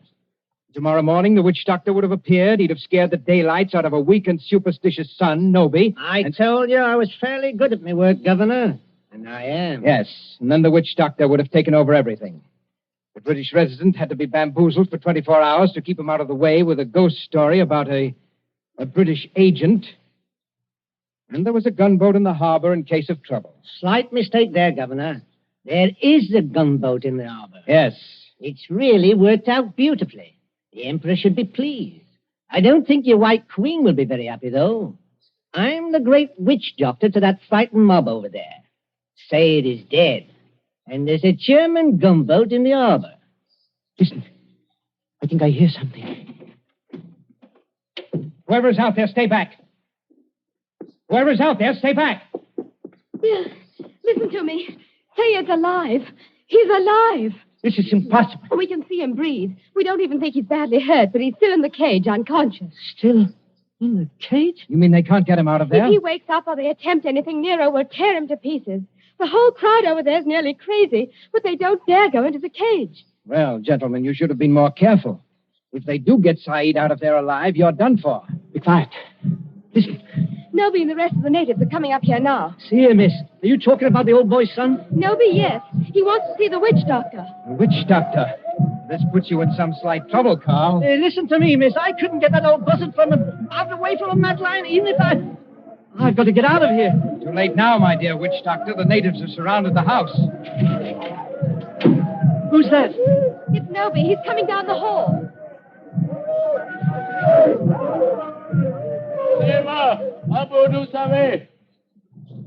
Right, Noby.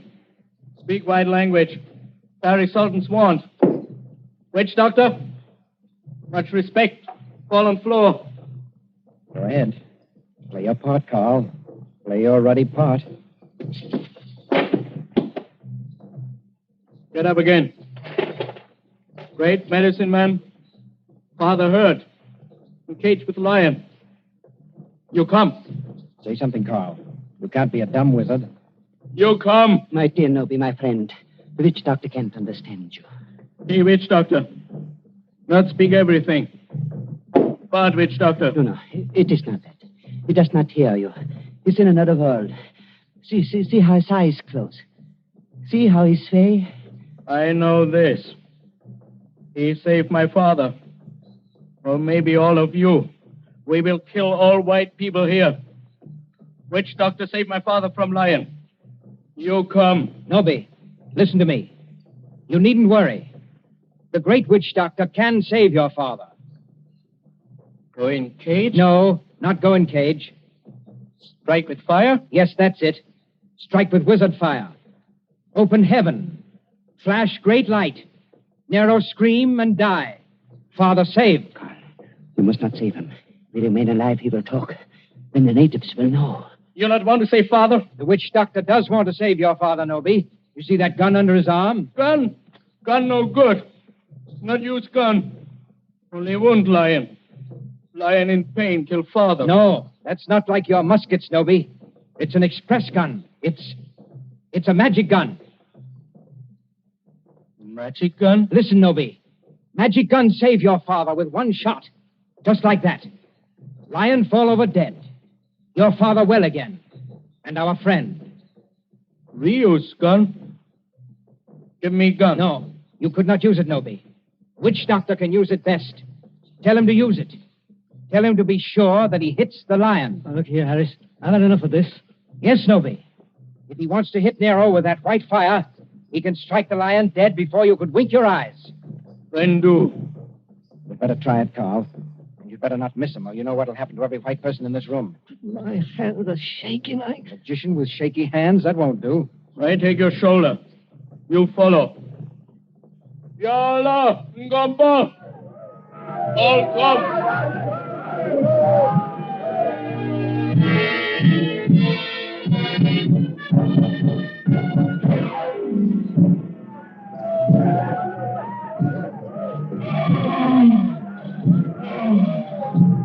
There is cage by palace door.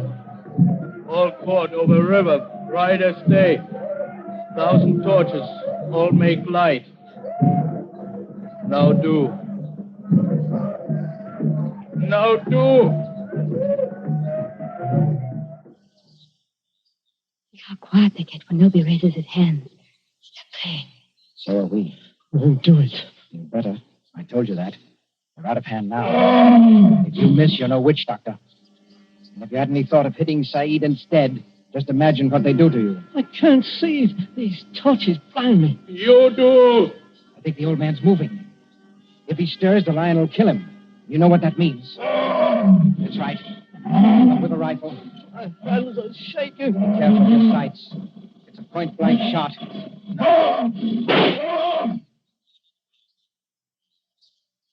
Allah! Who called? All right, Noby. The lion is dead. We can go in and carry your father out now. Lion dead? German magic is great magic. Yes, Noby, it is. But English magic is greater. English magic better than German magic? Yes, Noby, and I'll prove it. Turn around. Look out towards the harbor. I stand here. I wave my hand, like this. Nothing up my sleeves. I wouldn't deceive you for the world. I wave my hand towards the gunboat in the bay. The gunboat sails away. English magic, Noby. English magic.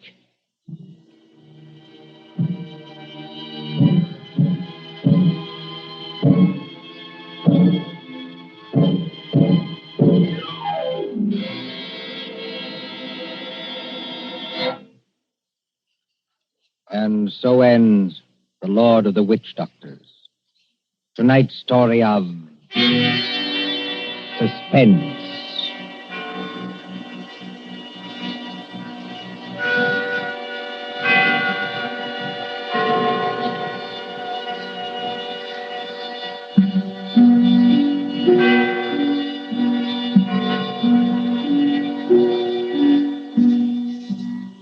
Next Tuesday, when CBS again brings you Suspense, our story will be The Devil in the Summer House.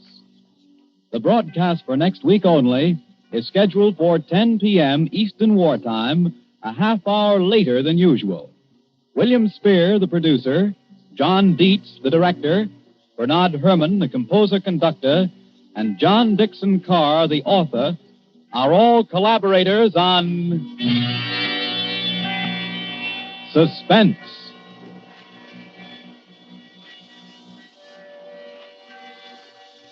This is the Columbia Broadcasting System.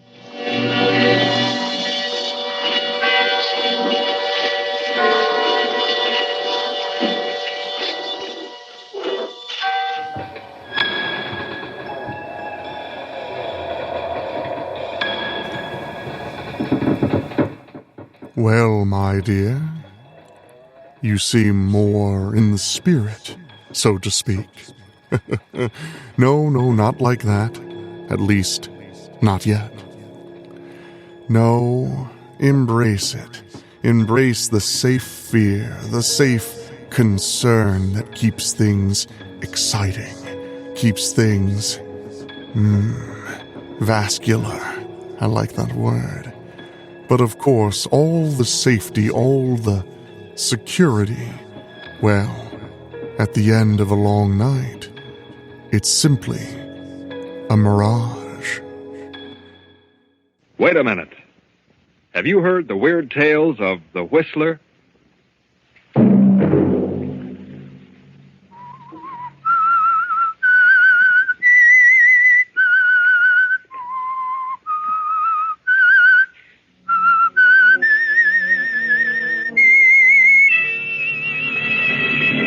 I'm the Whistler.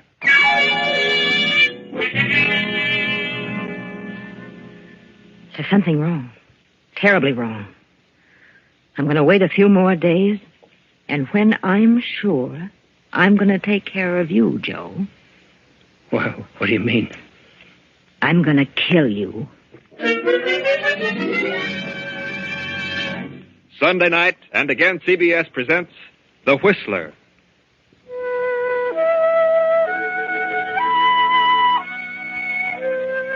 I, the Whistler, know many things, for I walk by night. I know many strange tales, many secrets hidden in the hearts of men and women who have stepped into the shadows. I know the nameless terrors of which they dare not speak. And so tonight I tell you the bewildering story of Mirage. Fred Adams is an attorney, a promising young attorney. Fred is a specialist, for his practice has been limited to nightclubs and bars. In other words, Fred is what is called a mouthpiece. He steps gaily down the street tonight, unaware of the two men leaning against the black sedan parked in the shadows between the lampposts. Hi, Fred. What's your hurry? Huh? Oh, hello, Joe. What are you and Mike doing in this end of town? We're waiting for you, Fred. Thought you might like to take a little ride. Ride? Yeah, the boss wants to have a little talk with you, Fred. Not tonight. I'm busy. Got an appointment. The boss would like to talk with you, Fred.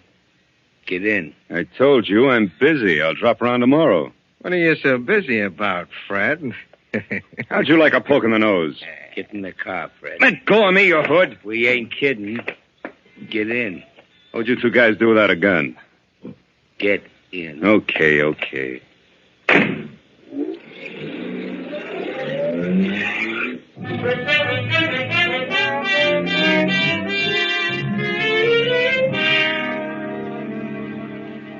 15 minutes later, Fred makes his way through the crowded tables of the Swank Tripoli Cafe toward a door marked manager. He hesitates a moment, glances at the two men beside him, and knocks. Across the room, a beautiful woman sits behind the desk, toying with a long cigarette holder. Come in, Freddie. Come in. Well, we got him, boss. And where do you think he was? Over on Park Avenue. How fancy. Wait outside, Joe. I want to talk to Freddie. Alone. Yeah. Sit down, Fred. Well, what's wrong? You in trouble again, Gloria? Would it matter to you if I were in trouble? Of course it would. Where have you been the past week? Has it been a week since I saw you last? You know it has. And a week is too long to suit me, Freddie. Well, you know my phone number. If anything had happened, you'd have found me. Doesn't make me very happy to think I have to go out looking for you. Kind of left me down. Oh, for the love of Pete. What happened? Nothing's happened here at the cafe. Oh, what's the matter then? It's you, Fred. It's what you've done. I haven't done anything. Why do you think I paid your way through law school? Well, because you wanted to. And because you needed a lawyer around. That all? I don't know. I thought we were together in this thing for keeps. Well, yeah. I'm still your attorney. What else do you expect of me? You have the nerve to sit there and say that. You know how I feel about you. You've always known. We've always been pals, good friends. Pals. Friends. Oh, Freddie. Now, what are you trying to say? I knew for the past 3 weeks that you were changed. Couldn't figure it out. But I found out this afternoon. Here it is in the paper. District Attorney's daughter to wed young lawyer. Well, what about it? Are you really in love with her, Fred? Certainly. Why shouldn't I be? I don't think you are. I knew you were campaigning for the DA in this last election. I know you're ambitious. I think you've got your eyes on a job in the DA's office, more than you have on the girl. I tell you, I love Brenda Gibson, and you can think whatever you like. Is she pretty? Very pretty. Young. I don't like the way you said that, Fred. I'm not so old. I didn't mean it that way. You're a very beautiful woman, Gloria. Am I? But, well, I don't know what it is. You've done everything in the world for me. No one could ask for more. And I've always cared more for you than any woman I've ever known. Until now. But there's something about Brenda. That, well, she's so different. Go on. I hate to say this to you, but I've got to make you understand. Brenda's intelligent. She comes from a fine family. She has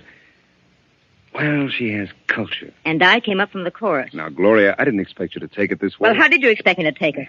I didn't think you were really in love with me. It never occurred to me that you had any ideas about marriage. What do you think I am, a totem pole? I looked at our association more as a business arrangement. You financed me through school, and when I got up in the money, I'd pay you back.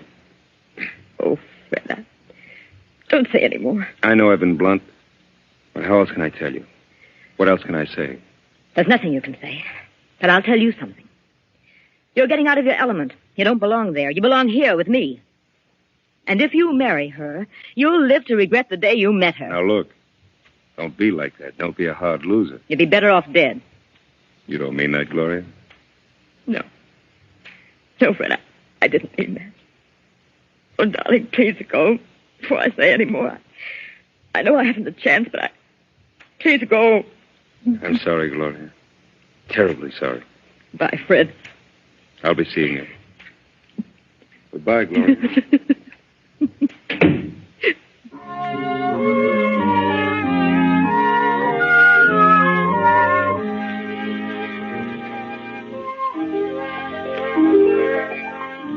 Now, a week later, the papers are filled with stories and pictures of Fred and Brenda and the district attorney, and parties and dinners and teas. Read them, Gloria. Pore over them. Mr. and Mrs. Frederick Adams this and Mr. and Mrs. Frederick Adams that. Read them, Gloria. Read them and weep. Meanwhile, on a train to Miami. And Fred, darling, after we spend a few days in Miami, we can fly over to Nassau. Father has a place there, and I know some wonderful people. We can have a great time. Fred. Oh, what did you say? Snap out of it, darling. We're on our honeymoon. Yes, Brenda, I'm sorry. I know we're going to have a swell time. My sister Nella's spending the summer at Nassau. Why didn't Nella come home for the wedding? She was to be your bridesmaid. I told you, dear, you can't always get transportation just when you want it these days. After all, Nella's your only sister. She could have made an extra effort. What are you thinking about? Oh, business. Business? What business? I was thinking about my new job. How did your father happen to make a place for me in the DA's office? I suppose he thinks you're a capable young attorney. Did you ask him to appoint me? Well, I may have had something to do with it. I wanted you to start out right. You don't mind, do you? Certainly not. What's swell of you? I only hope I can make good. You will. And who knows, maybe you'll be the district attorney yourself someday. I hope so. At least I'll break my neck trying. Oh, let's forget about everything for the next 2 weeks, but I love you so very much, Brenda. Darling, I'll spend all my waking moments trying to make you happy. Thanks, dear. You'll never regret the day you met me. What did you say? I said you'd never regret the day you met me. Oh. I should say I won't. Not a chance in a million.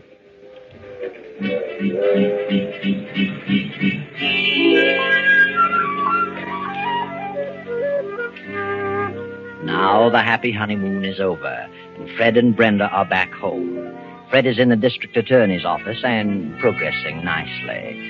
But Gloria, poor Gloria, still sits in her office at the Tripoli and broods over her fate. She scans every item in the society columns, searching for news about Fred and Brenda. And every item, every picture nurtures her resentment. And her resentment slowly turns to hate. And finally something snaps in her mind and she begins to harbor thoughts of revenge. Yes, revenge. Joe! Joe! Yeah? What are you yelling about, Gloria? I wasn't yelling. Close the door. It sure sounded like yelling to me. I said I wasn't yelling. Okay. I apologize. No, sit down. Oh, look, Gloria, what's eating you? Why don't you get out of this office? Go out and visit with the customers the way you used to. Why should I? Well, they all miss you. They're all asking, where's Gloria? I run out of excuses. I didn't call you in here to talk about the business. Well, maybe not, but I thought it was time I said something. Where's the evening paper? I didn't get it. Why not? Oh, look, Gloria, snap out of it, will you? Why don't you quit hunting for news about Fred? You're only driving yourself nutty. Fred was a nice guy, but he's gone. He's married. Forget him. I can't. Well, you could try. Not as easy as that. After all, he ain't the only man walking around. There's one or two others, you know. Yeah? Well, there's one guy in particular who might get your mind off Fred, if you'd give him a chance. Yeah? Who? Well, I know I'm not as good-looking as Fred, and I ain't got his fancy manners. But I like you just as much as he did. Probably a lot more. Sorry, Joe. At least I wouldn't walk out on you for any other dame. If you did, I wouldn't blame you. No? No. I'd blame the other woman. She had no right to take him away from me. He belonged to me. Oh, Gloria, please, forget it. No, I won't. I can't. I've made up my mind. Huh? What are you thinking? Where's your car? Outside. Where's your gun? In my pocket. Some people are giving a party at their country place tonight for Fred and his wife. But, Gloria... But Fred was called out of town on business. They're giving the party anyway. And she'll be there. Brenda will be there. So what? We'll wait for her. And follow her when she leaves. Wait a minute. Nothing doing. I ain't bumping off no woman. Sit down and shut up. You're crazy. You're gone absolutely nutty. I'm getting out of here. You're driving me to that house. I won't. No? I wonder if the police would be interested in knowing who killed Lefty Hammond. Gloria, you wouldn't. Wouldn't I? Well... Okay, you win. Better. Go get in your car. I'll go out the back way and meet you in the alley.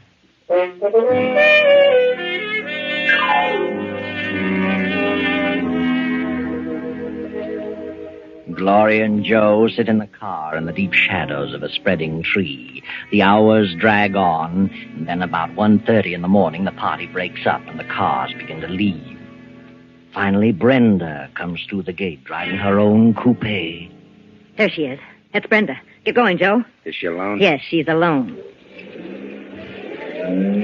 I sure wish you'd change your mind. Don't get too close to her. No, I ain't got nothing against her or Fred either. What good's this going to do you? You wouldn't understand. I think you've gone off your beam. Maybe you're cracked. Shut up. I'm not crazy, if that's what you mean. That's what I mean. Drop back a little. They say crazy people never think they're batty. You might feel different about this in the morning, Gloria. Maybe you ought to see a doctor. Oh. Cut it out. What do you get off slapping people? Move along. You're losing her. Well, lay off that rough stuff. Or I might decide to change my mind about the whole thing. Nah, you won't change your mind. It'd be funny if something happened to you. If anything happens to me, there's a letter in my safe that tells all about you. So you better see that I get back to the Tripoli. Okay. I was only kidding. Yeah. We're coming along to that long stretch now. No cars behind us and none coming. Step on it now. Run her off the road. Now, run her off in that ditch.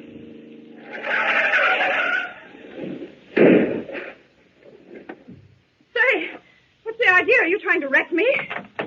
Get out of that car. What is this, a hold-up? Get out and shut up. I haven't anything but a couple of rings. Take her rings, Joe. Well, this is a new one, a woman bandit. Any money in your purse? A few dollars. Take the money and scatter the rest of the things around. Yeah. Now, ruffle up her hair, Joe. Muss her up. You take your hands off me. Oh, have a heart, Gloria. Okay. I muss her up, but good. What are you? What's the meaning of this? You've got what you want. Why did you let me alone? I'll let you alone, Mrs. Adams. Who are you? Start walking. What? Start walking off through those trees. I won't. Stop. Get moving. What are you going to do? See to it that you don't do any more chiseling in, Mrs. Fred Adams. I don't know what you're talking about. What? Let her have it, Joe. Now, what are you stolen for? You missed her. Give me that gun. Well, and that's the last of Mrs. Adams. She's dead. Yeah. There's your gun. Now, let's get out of here. Oh. Well, what's the matter? What are you waiting for? I'm kind of dizzy. Kind of sick. I can't drive, Gloria. You better drive. And I thought you were experienced at this business. If I hadn't seen you do it, Gloria, nobody in the world could have made me believe it. Nobody.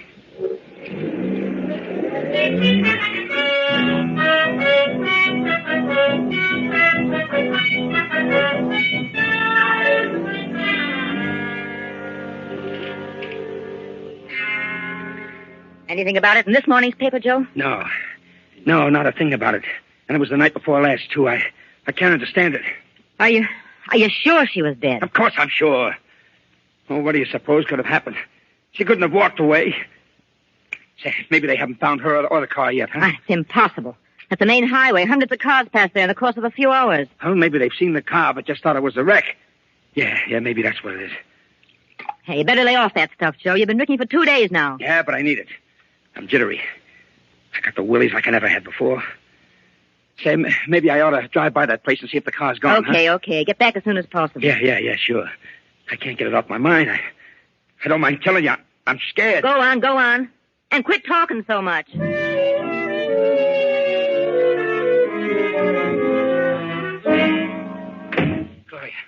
Gloria, I went out there. Yeah, well, I know. What did you see? Nothing. The car was gone. I looked all around for the spot. There wasn't a sign of anything. No trinkets, no blood marks, no nothing.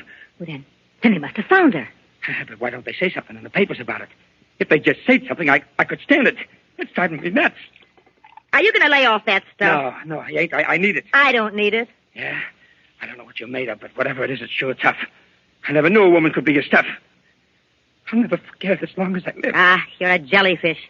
I can understand one guy rubbing out another one for doing something against the gang, but I never thought I'd see a woman do a thing like that. And for no good reason. There was a reason. And shut up. I couldn't have done a thing like that. You could have turned me in first. There she was, laying there, covered with... Shut up. It's funny, this stuff don't seem to have any effect on me. It's just like some water. Get hold of yourself. Poor kid. I never felt so miserable in all my life. Did you get the late papers? Yeah. Here you are. Well, anything in it? No. Not a word. Hey, maybe we didn't do it, Gloria. Maybe it was just a nightmare. No, we did it all right, and proper. If I don't hear something soon, I'll go crazy. Hey, wait a minute. Huh? What is it? Did they find her? No. Well, what do you know about that? Well, what is it? Look at this picture. Holy smoke. It's her. It's her and Fred. Mr. and Mrs. Fred Adams attend the races. When? Yesterday. It isn't possible. But it's her. I know it's her, Gloria. How could she? She's dead. Hey. What's the matter? Maybe it's her. Her ghost? Don't be silly. I'm getting out of here. I'm leaving town. Look. You're in the other paper. Huh? Day before yesterday. Fred Adams and wife attend tennis match. And another picture. What could this mean? What did they say something about it?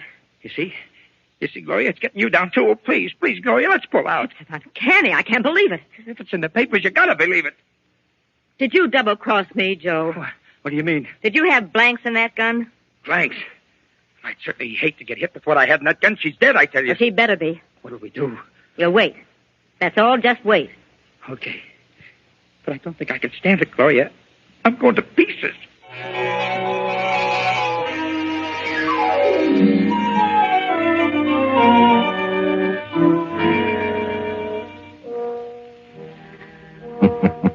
But they did wait. They waited for 2 more days, and Joe, fortified with his bottle, was able to hang on.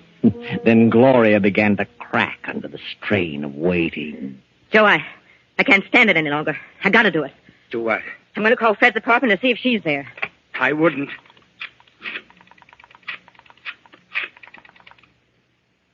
Hello? Is this the Adams apartment? Is Mrs. Adams there? An old friend from out of town. Yeah, thank you. She's there. Holy gee. She answered. I heard her. You lied to me, Joe. I didn't lie. I didn't. I had bullets in that gun. I saw her and she was dead. There's something wrong. Terribly wrong. I'm going to wait a few more days. I'll check again. And when I'm sure, I'm going to take care of you, Joe. What do you mean? I'm going to kill you. That's crazy.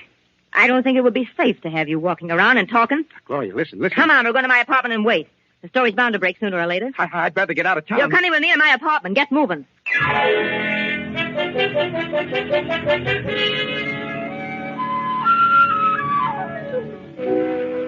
Then 3 more days of sleepless waiting. The tenseness grows and grows.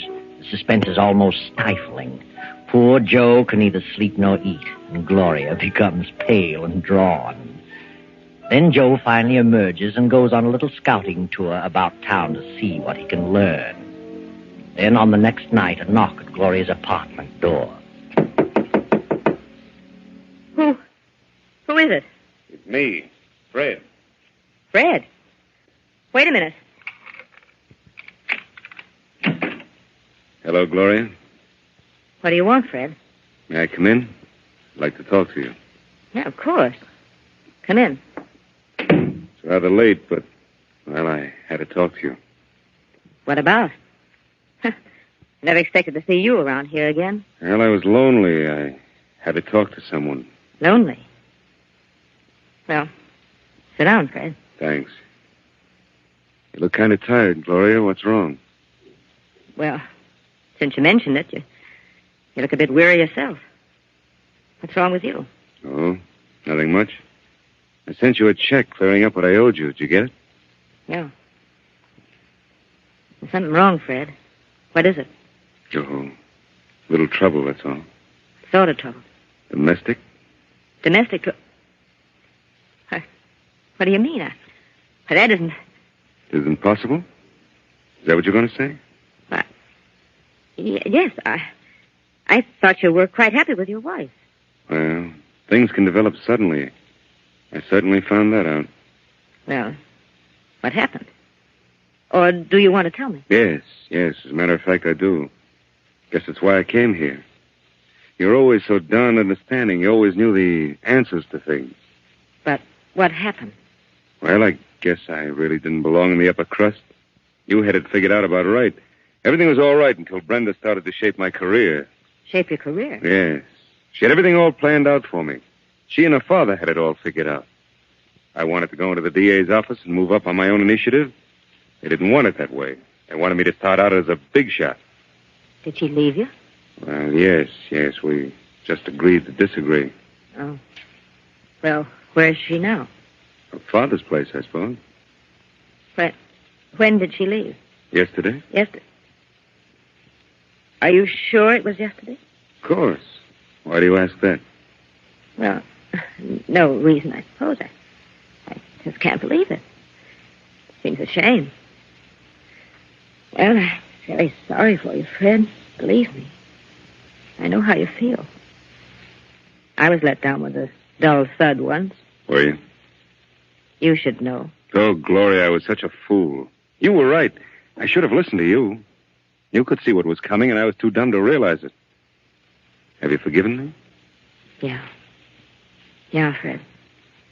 I'd have to forgive you. I love you so much. I've never been able to forget you for one single moment. I'm sorry, Gloria. Terribly sorry. Fred, I got a strange feeling. I don't know what it is, but I've got a feeling you're not telling me the truth. What? You mean you don't believe me? There is something you haven't told me. What is it? Why, nothing. I've told you everything. I don't believe you, Fred. All right. Gloria, I'm in a tough spot. Brenda hasn't gone away. She's dead. Dead? What on earth do you mean? Yeah, she was found dead beside a car a number of days ago. The day after we had a nasty argument, but I didn't do it. There have been many threats against the district attorney and a member of his family. It may have been any one of a number of persons. Nothing's been said about it in the paper. I know that. I know it. They purposely kept it quiet, hoping the real killer would show his hand. That's silly. Why should he? I don't know. Oh, darling, it's all a mess. I'm completely worn out over it. I know they suspect me. I don't know what to do about it. Gloria! I seen her. Who? She was standing under the lamppost at the corner. She spoke to me. She said, "Hello, Joe. How's Gloria?" Shut up, you're drunk. No, it was her. It was Brenda. I ran for the elevator, and as the doors closed, she was coming into the lobby. She was terrible. Oh, pale and awful looking. You simpleton, you got the snakes. No, it was her. And she's coming up here. It's her. I don't want to see her. I can't look at her. I can't stand it. Joe, turn on the lights. I won't. Turn on those lights. Never mind the lights. I can see you. All three of you. Brenda. What do you want? So you're Gloria. Yes. Well, I met you for the first time not many nights ago on a deserted highway. Joe, it is her. Come out of the corner, Joe. I can see you. Joe, the man who pulled the trigger. I didn't. What do you want? So, Fred, you were in on the plan, too. You wanted me out of the way because of Gloria. You were back of the whole thing. No, Brenda, no. I had nothing to do with it. You decided you'd made a mistake, that you wanted Gloria. I didn't. I swear I didn't. Tell him, Joe. Tell him how you shot me down. You had the gun. Tell him or I'll... No. Get away from me. Don't touch me. I'll tell him. I didn't do it. She did it. Gloria did it. I couldn't. I didn't have the nerve. He's lying. I didn't do it. Go ahead, Joe. Spill it. I ain't going to take the rap for this. Gloria went off her beam when you married Brenda. She went crazy with jealousy. She knew about that party, and she made me drive her out there. We followed Brenda and then ran her off the road. She tried to make me do it, but I couldn't. I fired wild, and Gloria grabbed the gun from me and let her have it. He's lying. How could she make you do it? She threatened me. She's got something. Shut up! I don't care. She can tell what she knows about me, but I can prove that she killed Brenda. How can you prove it, Joe? I wore gloves. I still have the gun, and the only fingerprints on it are Gloria's. You dirty little... I figured she might try to double-cross me. What about it, Gloria? All right, I did it. I shot her. I couldn't stand it any longer. Turn on the lights, Joe. Hey, she ain't dead. It's her. Brenda ain't dead. Good Lord. Oh, yes, Brenda's dead, all right. Quite dead. And what is she? You'll find out, Gloria. What a strange quirk of fate. It was your money that caused all this. It was you who put me through law school so that I could defend you. But now, I'm sorry to say I'll be forced to be your prosecutor. Sorry, Gloria. Terribly sorry.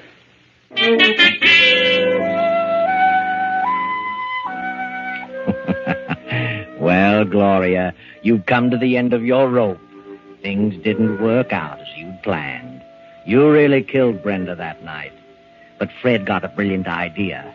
He had Nella, Brenda's twin sister, come up from Nassau and pose as his wife. That's how all the pictures appeared in the papers.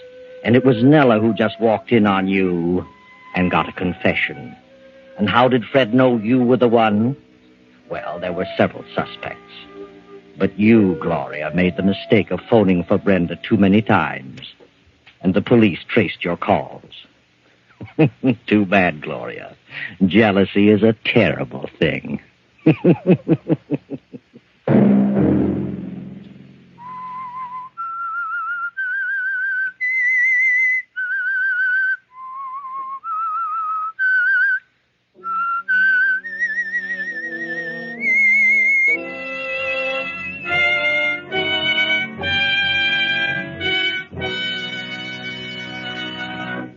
CBS has presented The Whistler.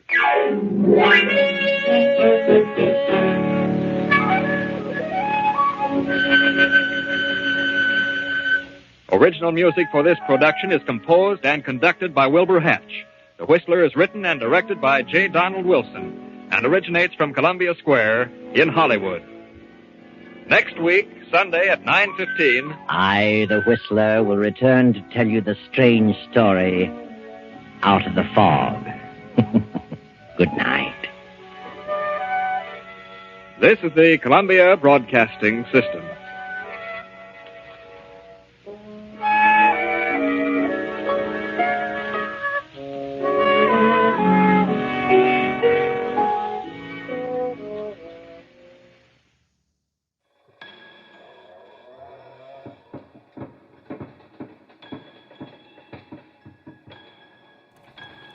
My dear, I'm feeling a bit festive. What say we go darker and deeper than we may normally do? What is life, if not unpredictable? Yes. Well, kick back and relax. More logs on the fire, more tea to steep, as we relax and send our minds to another place. After all, sharing these moments is like sharing your life. Maybe not with a spouse, but certainly with a cat wife. Arch Oboler's Lights Out, everybody.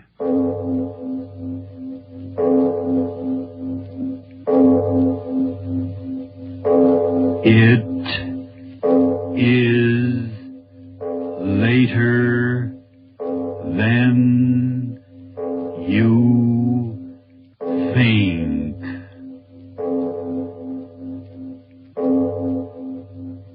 This is Arch Oboler bringing you another in our series of stories of the unusual. And once again we caution you, these lights out stories are definitely not for the timid soul. So we tell you calmly and very sincerely, if you frighten easily, turn off your radio now. Cat wife.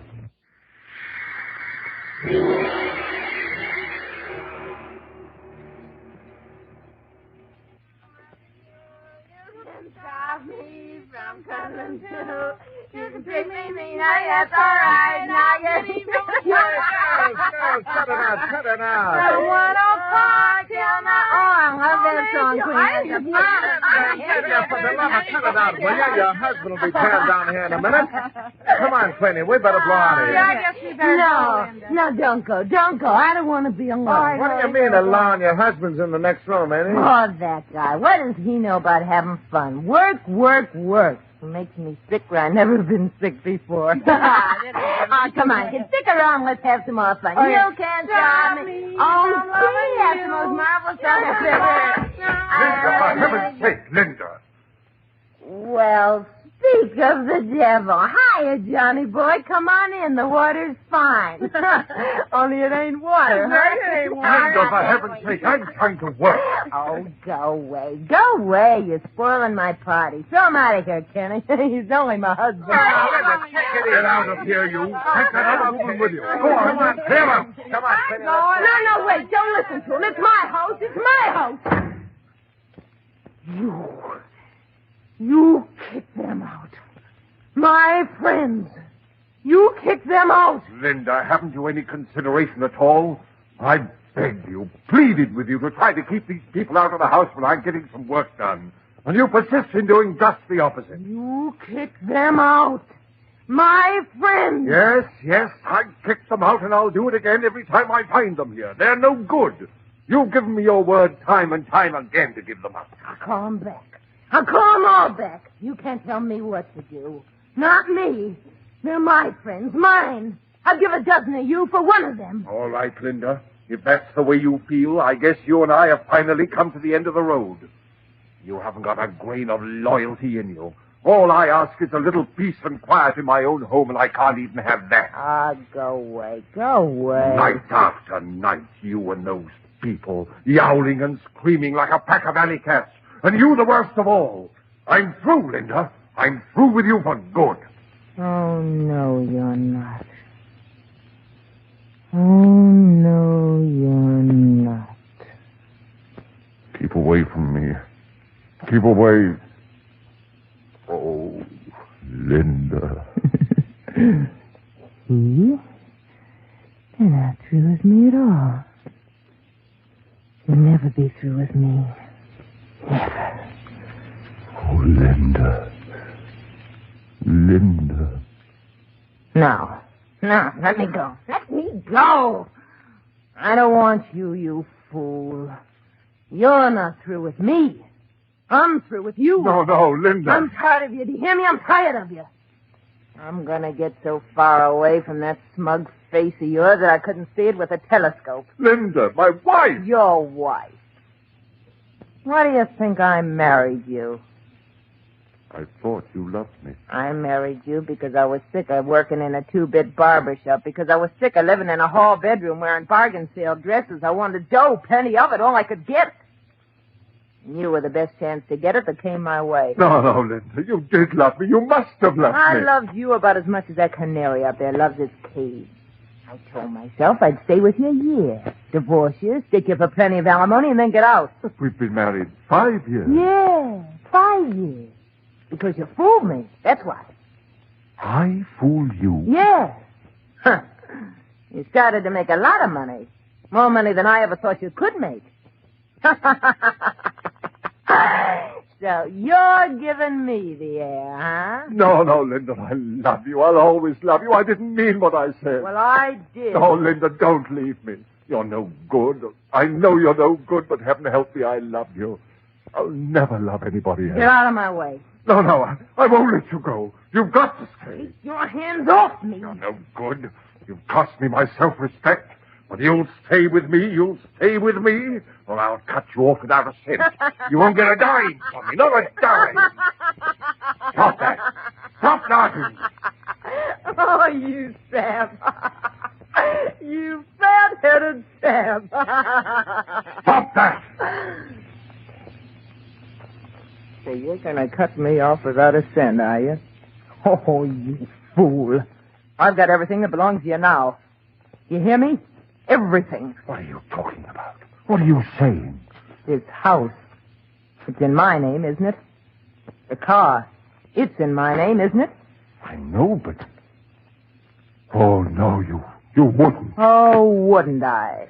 Well, listen to this, my darling husband. I cleaned out the bank account yesterday. No. Every cent of it. I won't be in the street. You will. Now, this is my house. Get your things and get out of here. I'll kill you. No, stop. I'll kill you. You come near me. Let me go. Let me go. Ah! Oh.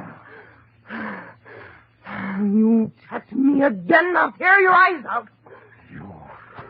You cat. Get out of my way. That's what you are, a cat. A big, white, heartless cat. You think like one, you screech like one, you claw like one. You even look like one. A cat, that's what you are, a great white cat. I didn't marry a woman. I married a cat. Keep it up. Keep it up. You're doing swell. Laugh at me. Go on, laugh at me. But you're a cat. A sneaking, yowling cat. Now, that's enough of that. You stop saying it. A cat. A cat. You hear me? A cat. Stop staring at me like that. Stop staring at me.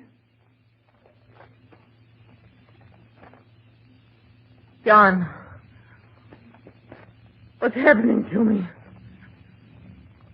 John, my head, I can hardly see. John, help me. John. Linda. What are you staring at?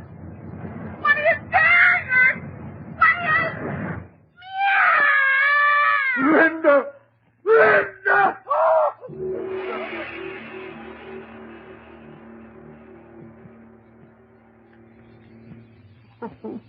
Oh, now, John, you've got to control yourself. Everything will be all right. Oh, doctor.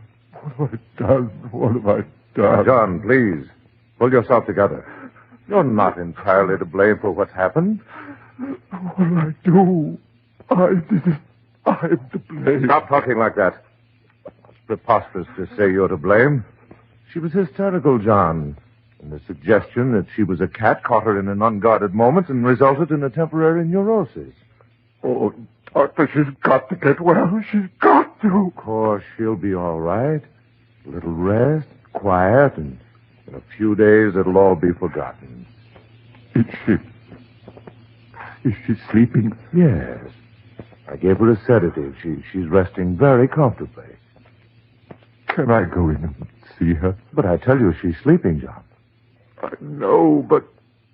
Oh, I've got to see her. I've got to look at her. I've got to make sure she's all right. Don't you see? I've got to make sure. John, please. You've had a hard time of it. You'd better get to bed and get some rest. Oh, no, Doctor, listen to me. I've got to see her again. I've got to make sure that she's all right. I can't rest until I know. I tell you... Oh, very well. Just for a moment. Yes. Be very quiet. Yes. There. You see? She's resting very nicely. Doctor, look. What? Her hands. Look at her hands. They're claws. And her teeth. Her teeth. Linda! No, John. You'll waken her. Linda!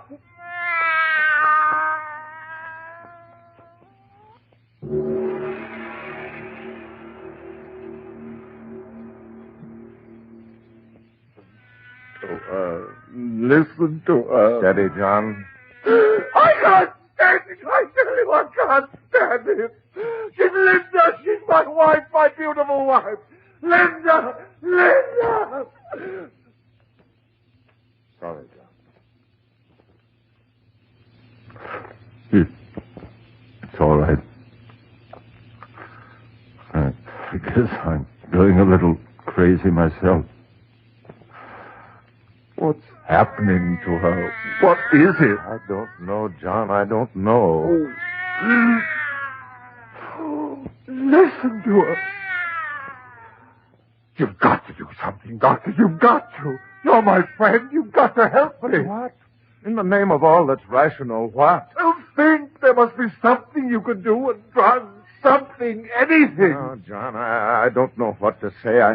I can't think. I'll call in someone else. That's it. I'll inform the authorities. They'll take care of everything. No, wait. What's the matter? What is it? You're going to inform the authorities? Yes, of course, John. Don't you see it's the simplest way out? Way out? Of course. For you and for me. What do you mean? John, this horrible thing that's happened to Linda, it goes beyond just you and me. It goes beyond the normal into the supernatural. Everyone should know about it.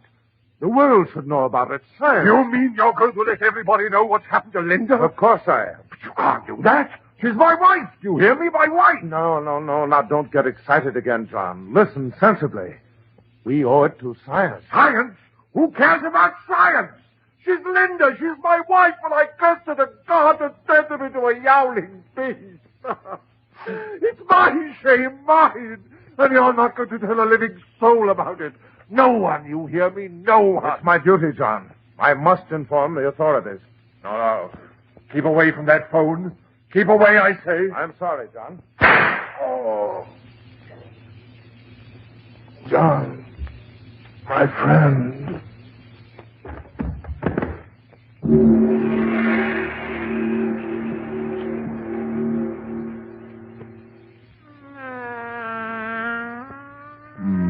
No. Try to sleep, darling. Try to sleep. Yes, I know, darling. But it's almost morning. You must rest.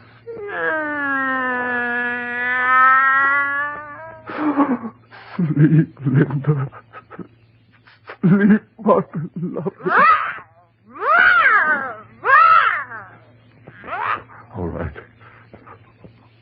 All right, darling. I've got to be strong. I've got to help you. And I did help you. He was going to tell them about you. Everyone. They've taken you away from me, locked you up, pointed at you, laughed at you. But I stopped him, Linda. I stopped him for you. He called me friend. But you're my wife, my beloved, and I love you. I've pleased you, haven't I, my darling? I never could please you before, could I? And now I've pleased you. I killed him, Linda. I killed my friend to save you. And if anybody comes, I'll say he never came here. And no one will know, darling. No one but you and I.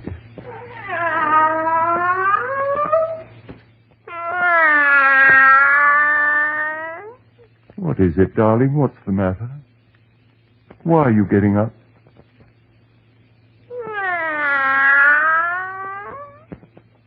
What is it? Why go to the window? What do you want?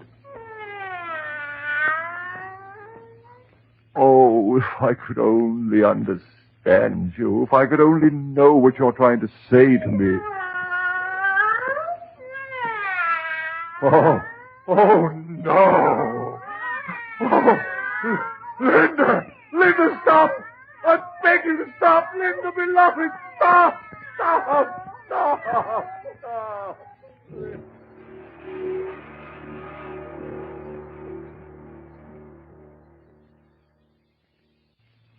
Yes, I'm coming. Good morning, Mr. Taylor. Oh, it's you. I found this note saying you wanted to talk to me. Gee, I hope you're not going to quit taking milk from me, Mr. Taylor. I know I've been kind of late with deliveries the last couple of days, but you see, it's my heart. No, I'm not going to stop taking milk. That's what I want to see you about. I want milk, more milk, cream, everything. Oh, sure. How much do you want? Oh, 4 bottles of milk. No, 6. 6? Yes, and cream. 6 bottles of cream. Is something wrong, Mr. Taylor? Wrong? Why do you think something's wrong? Well, I only meant... You meant what? Speak up. You meant what? Oh, now, don't get sore, Mr. Taylor. I just meant, well, you don't look so good, and... well, you know how it is. Sometimes a fella has a couple too many, and he starts ordering all the milk in the world. You fool. I'm not drunk. You want to sell me that milk, or do I have to get another milkman? No, I'll get it for you. Hurry. 6 quarts, 6 cream. Only him and his old lady. The guy's nuts.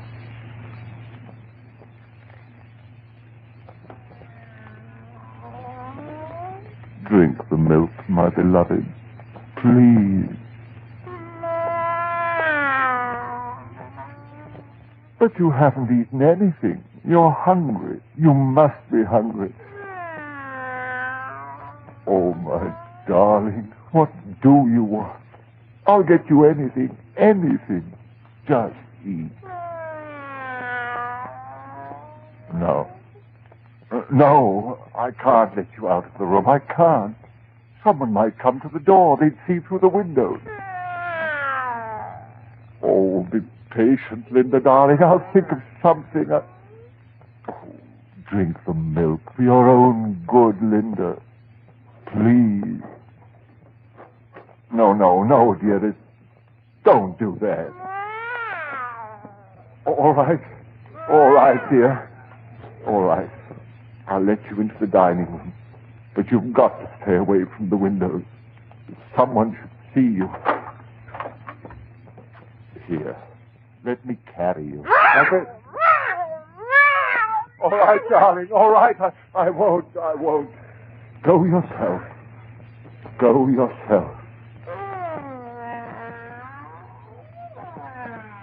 You see, my darling, your pretty living room. Everything in it just the way you fixed it. Everything. Oh, Linda, this horrible thing that's happened to us.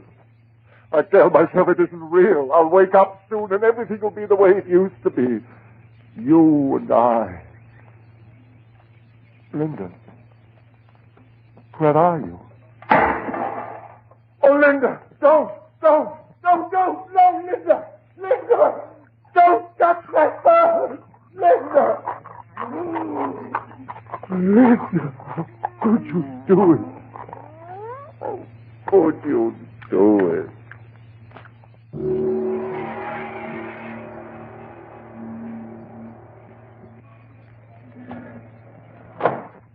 Oh, good morning, Mr. Taylor. Early again this morning, ain't you? Morning. Ever since you sent your wife to the country, my first customer every morning for the last 3 days you've been. Like I was saying to my wife this morning, I said... Yes, Mr. Heinrich, some other time. I'm in a hurry. My order, please. Yeah, but you ain't give me no order yet. How about a nice steak, what you can broil? No, nothing like that. But to broil a steak? I tell you, that's nothing. When my wife, she goes to the country, that's what I always make for myself. You lay the steak in the pan, and then you light the I'm gas. in a hurry, I tell you. Yeah, all right. You don't have to get so high blood pressure, Mr. Taylor. If you will tell me what you want, by God, I'll give it to you. Well, I don't know exactly. A couple of pounds of liver. Yes, that's it. Fresh liver. What? Again? You hurt me. Sure, I heard you, but by golly, for 3 days, ever since your wife, she went away, you eat nothing but liver. Are you going to fill my order? Yeah, sure, I will fill your order. There. Did you ever see such nice, fresh liver, huh? Oh, 2 pounds? Jawohl. There we are. By golly, it could be you was raising cats or something. Why do you say that? Well, every day you buy liver. This morning I catched a couple of mouses in a trap. Maybe you like to take them along for the cat too, huh? Don't say that! Don't say that! Mr. Taylor, the liver you forgot. By golly, that man is verrückt. Now, what did I say that was wrong? Cats like to eat mouses.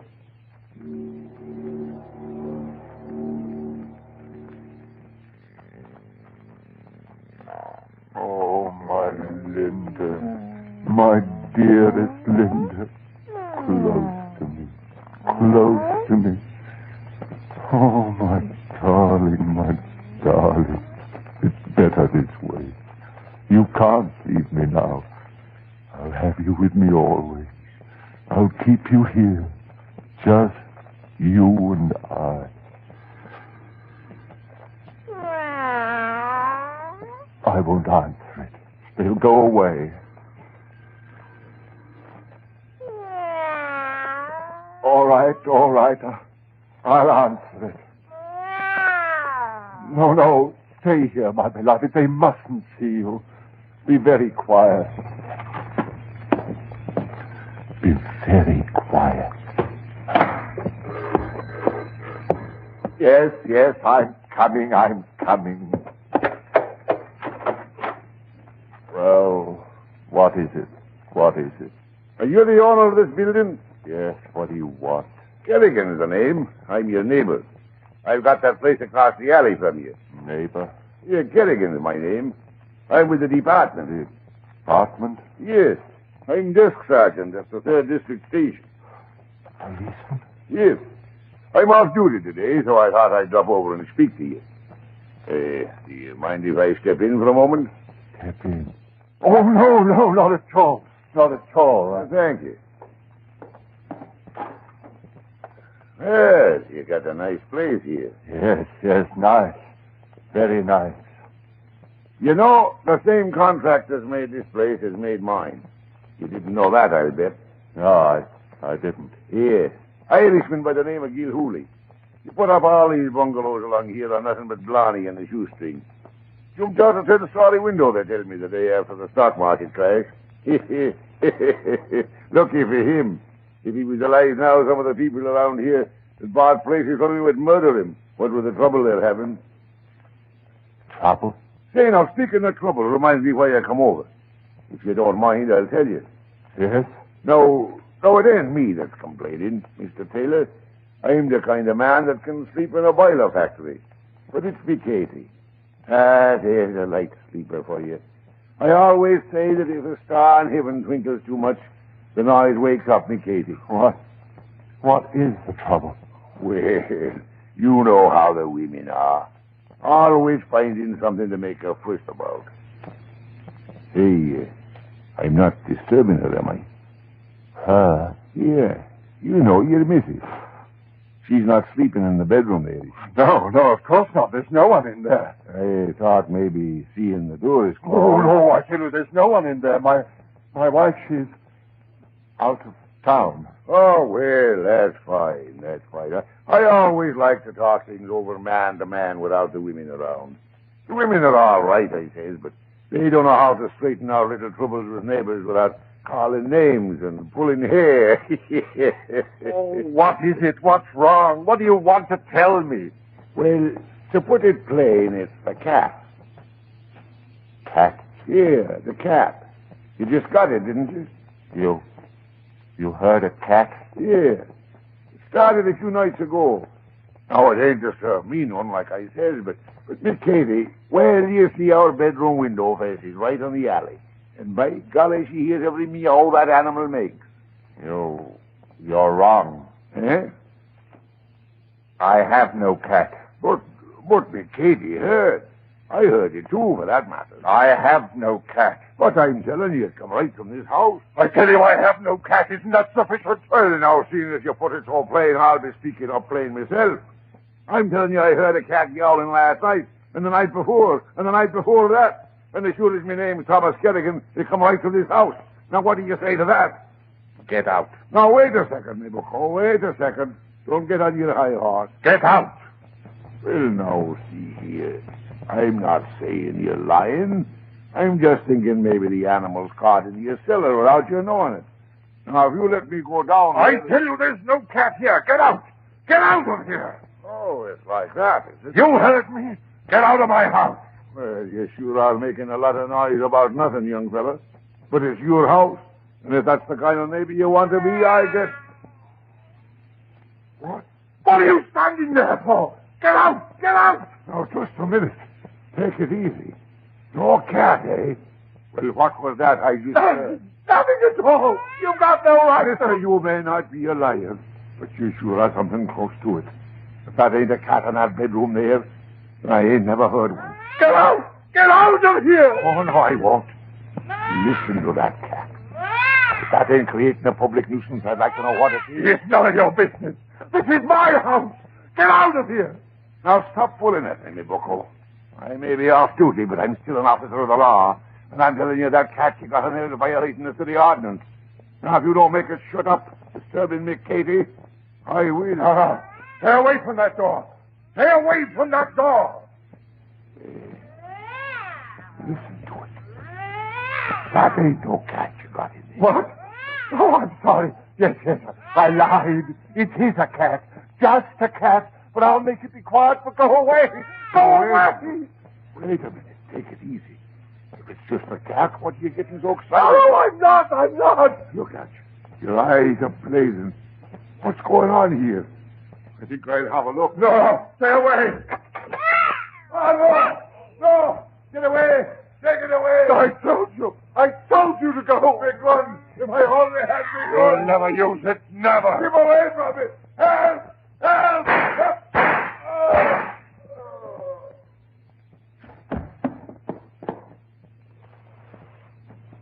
I asked you to go, didn't I? I asked you to. Didn't I, Linda? You hurt me.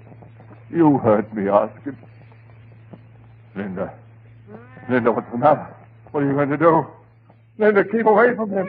What are you going to do? No, Linda. Get away from him. Linda. Stop. Stop. Oh, my eyes.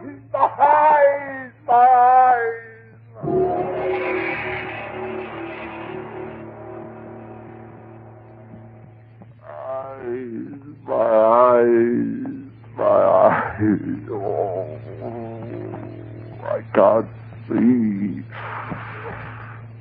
God, if I could only find it. Blood in my eyes. I'm blind. Oh, God, have pity on me. Help me to find it. It must be here. I dropped it somewhere. You're back now. Pressing against me. Oh, God, let me find that gun. I dropped it here somewhere. Let me find it. Got it.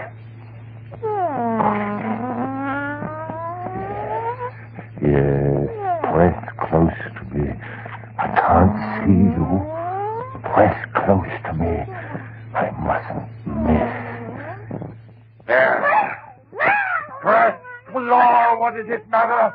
You cursed animal. You've taken everything from me. My eyes, my life. Now I'll take...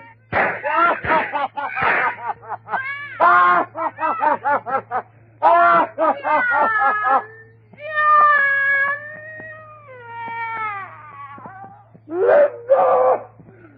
I heard, my beloved, I heard you. I'm coming with you. Wait for me, Linda, my beloved. Wait.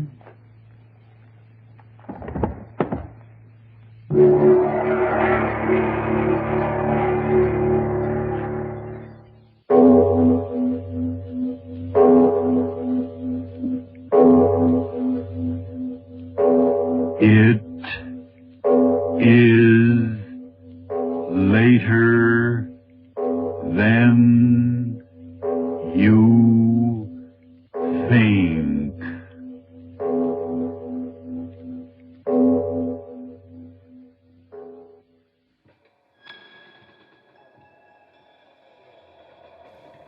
My dear, are you enjoying yourself? I hope that nod is a strong affirmative, but one can never say for sure.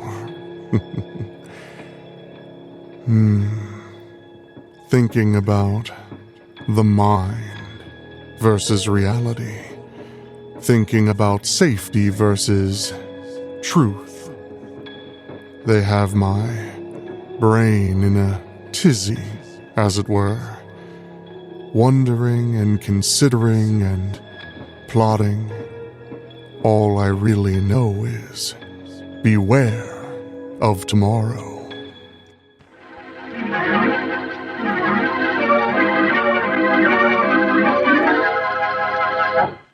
It is midnight, and an old automobile is driving along a narrow road through the woods. At a point where a second road, even narrower, crosses the first, the car stops. Here you are, young fella. This is the professor's place. Is it? All I can see is woods. It's up that road about 50 yards. Look sharp and you can see the light shining between them two trees. Huh? Oh, yes, I see it now. Then I guess I get out here. Would you hand me my bag, Sheriff Ramsey? All right.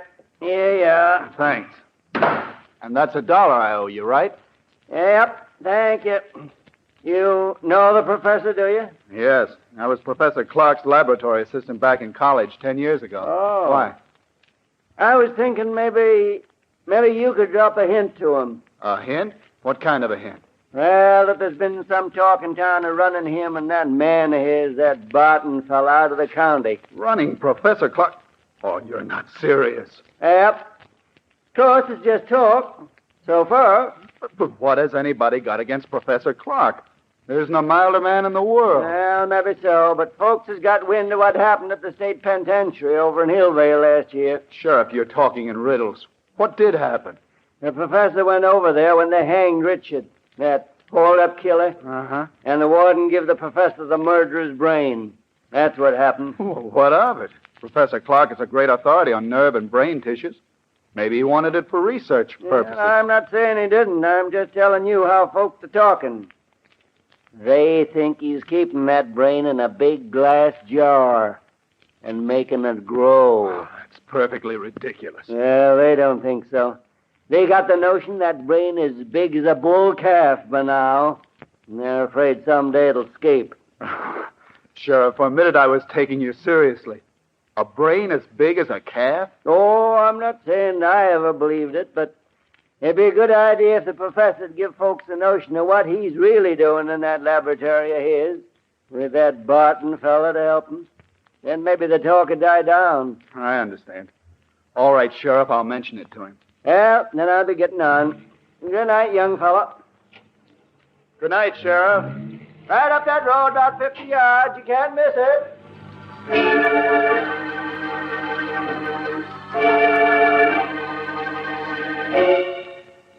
A few moments later, Dr. Richard Dale was knocking on the door of an old stone house almost hidden among the trees. A frail, white-haired old man answered the door. An old man who could hardly speak in his joy as he gripped Richard Dale's hand. He led the way down a long hall to a great room where strange equipment took up almost every inch of space. Retorts and electric furnaces, generators, batteries, and great glass vats. Dr. Dale stared around him in intense curiosity as Professor Clark helped him off with his hat and coat. There. Now, sit down, Dick, my boy.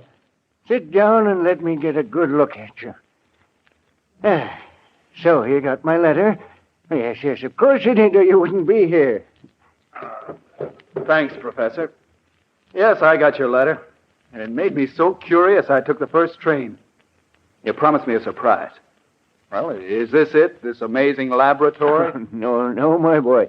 I'll come to that in a moment after you've met Barton, my assistant. Barton? I don't seem to know the name. Should I? No, he's not famous yet. But he will be. And he's been with me only a few months. I couldn't get along without him. He certainly sounds interesting. You'll like him, I'm sure you will. Barton! Yes, Professor? Dr. Dale has arrived. I want you to meet him. Why, of course. How do you do, Dr. Dale? We've both of us been looking forward to your visit. How do you do? Yes, the professor's letter made me so curious I couldn't stay away. I'm still wondering what the great surprise is he promised me. You'll see, Dick, in just a minute. My curiosity's at fever pitch. Well, it's time to satisfy it. Barton, is Alpha making some coffee? Yes, he started it when we heard the car. Alpha? Who is he? Our general man of all work. Truly amazing fellow. Here he comes now.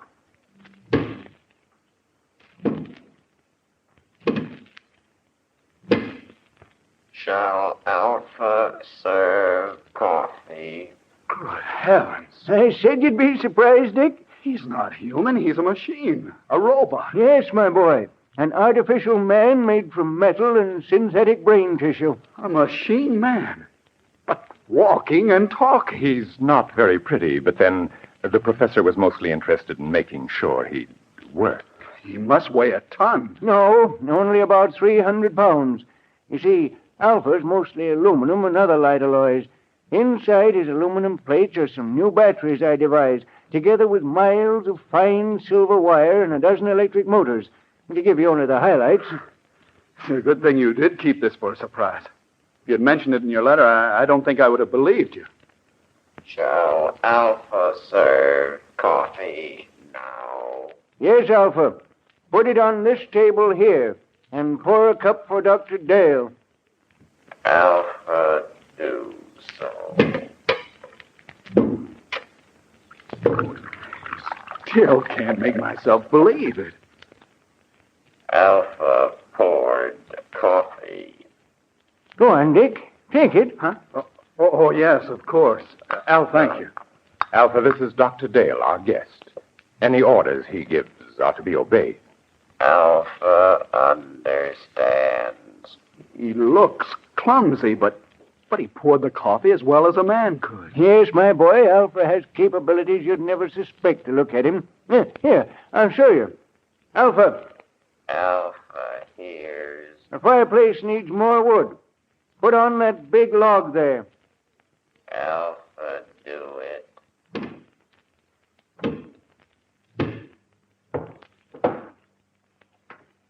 Alpha has log. Now, break it in half. Alpha break it. 6-inch log, and he's breaking it with his hands. Alpha put log on fire. Good. We won't need you anymore tonight, Alpha. You can go back to your room now. Alpha is going. Be sure to switch off your batteries. They're going to need recharging tomorrow. Alpha understands. That's the most incredible thing I ever saw. You see, Dick, I try to treat Alpha as if he were really a man. So I give him a room of his own. Like any machine, he's completely inactive when his batteries have been switched off. But his brain continues to function. It's an artificial protoplasm that I spent 8 years creating. It's the only thing that makes him different from any other machine. But it means Alpha can think. Think like a man. A machine that can walk and talk and think. Ah, but Alpha's not the only surprise I have for you, Dick. He's not? No, I have another one, even more astonishing. But you'll have to wait until morning to learn about that, because now it's time we were both in bed. I suppose you're right. It's after 1. I know you must be tired. I'm getting old, so I'm going up to bed now, Dick. Barton will show you to your room. Of course, Professor. I'll see you in the morning, then. Yes, we'll have a long talk tomorrow. Good night. Good night, Professor Clark. Oh, Dr. Dale. Yes, Barton? Could we talk for a minute before I show you to your room? Oh, yes, of course. It occurs to me the professor forgot to tell you why he asked you here. Oh, yes, that's true. And I've been so interested I forgot to ask. It was his hope that you'd stay indefinitely and help us carry forward the work we've been doing here. Stay indefinitely? Well, I have my own work. Don't say no yet. Now just think, Dr. Dale. Alpha is stronger and more rugged than a man. He needs no rest, no food. Yet he can do the work of free men. He can plow, reap, run machinery. Think how much drudgery a million like him could lift from mankind's shoulders. Yes, that's true. And already Alpha is technically obsolete. Professor Clark has the blueprints for a new machine man, as superior to Alpha as an airplane is to a bicycle. We want you to help us build them. Well, I'm certainly tempted. Perhaps I could arrange. Ah, excellent. And now there's only one more thing I want to tell you. Yes? What is it? It's about Alpha. You must help me persuade the professor to dismantle him. Dismantle him? Why? He has become dangerous. I don't understand. Because he was the first successful machine man that the professor built. He is imperfect in many ways. He's not completely reliable. I'm afraid that someday he may escape from the house and so do some damage that would seriously upset our plans. Yes, that could easily happen. The local inhabitants are unfriendly enough as it is. I know. Sheriff Ramsey was warning me about that tonight. All right, I'll speak to Professor Clark about it tomorrow. Ah, good. Then I'll show you to your room now, if you wish. Yes. I am sleepy. If you'll just come this way.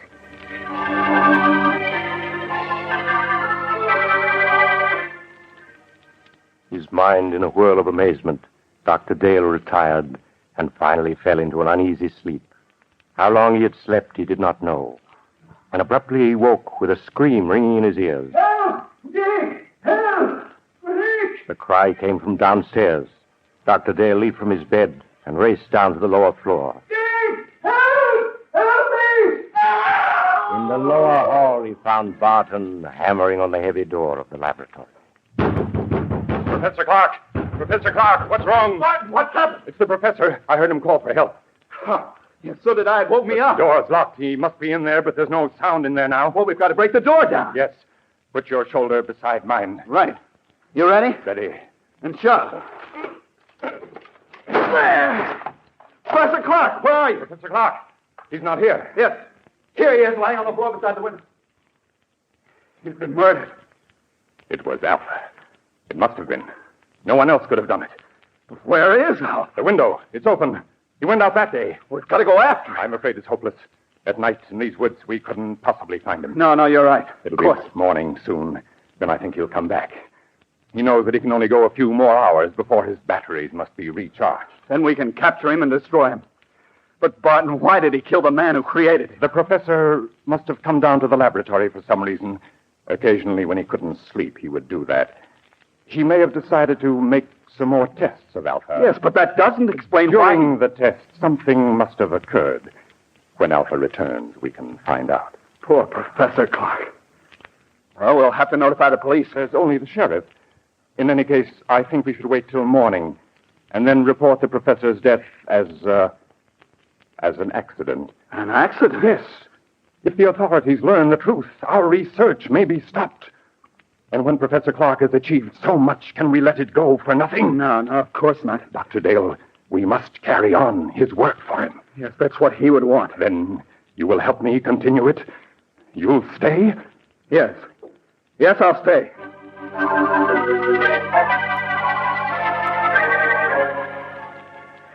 Greatly upset by the tragedy, Dr. Dale returned to bed and at last fell into an uneasy sleep, haunted by dreams of Alpha, the metal monster Professor Clark had created. When he awoke, the sun was shining, and he could hear Barton moving about downstairs. He dressed and went down to find Barton getting breakfast ready. Oh, good morning, Dr. Dale. Good morning, Barton. Any sign of Alpha? Not yet. We ought to start a search for him. But first, I think you ought to eat breakfast. Everything's ready. Oh, all right.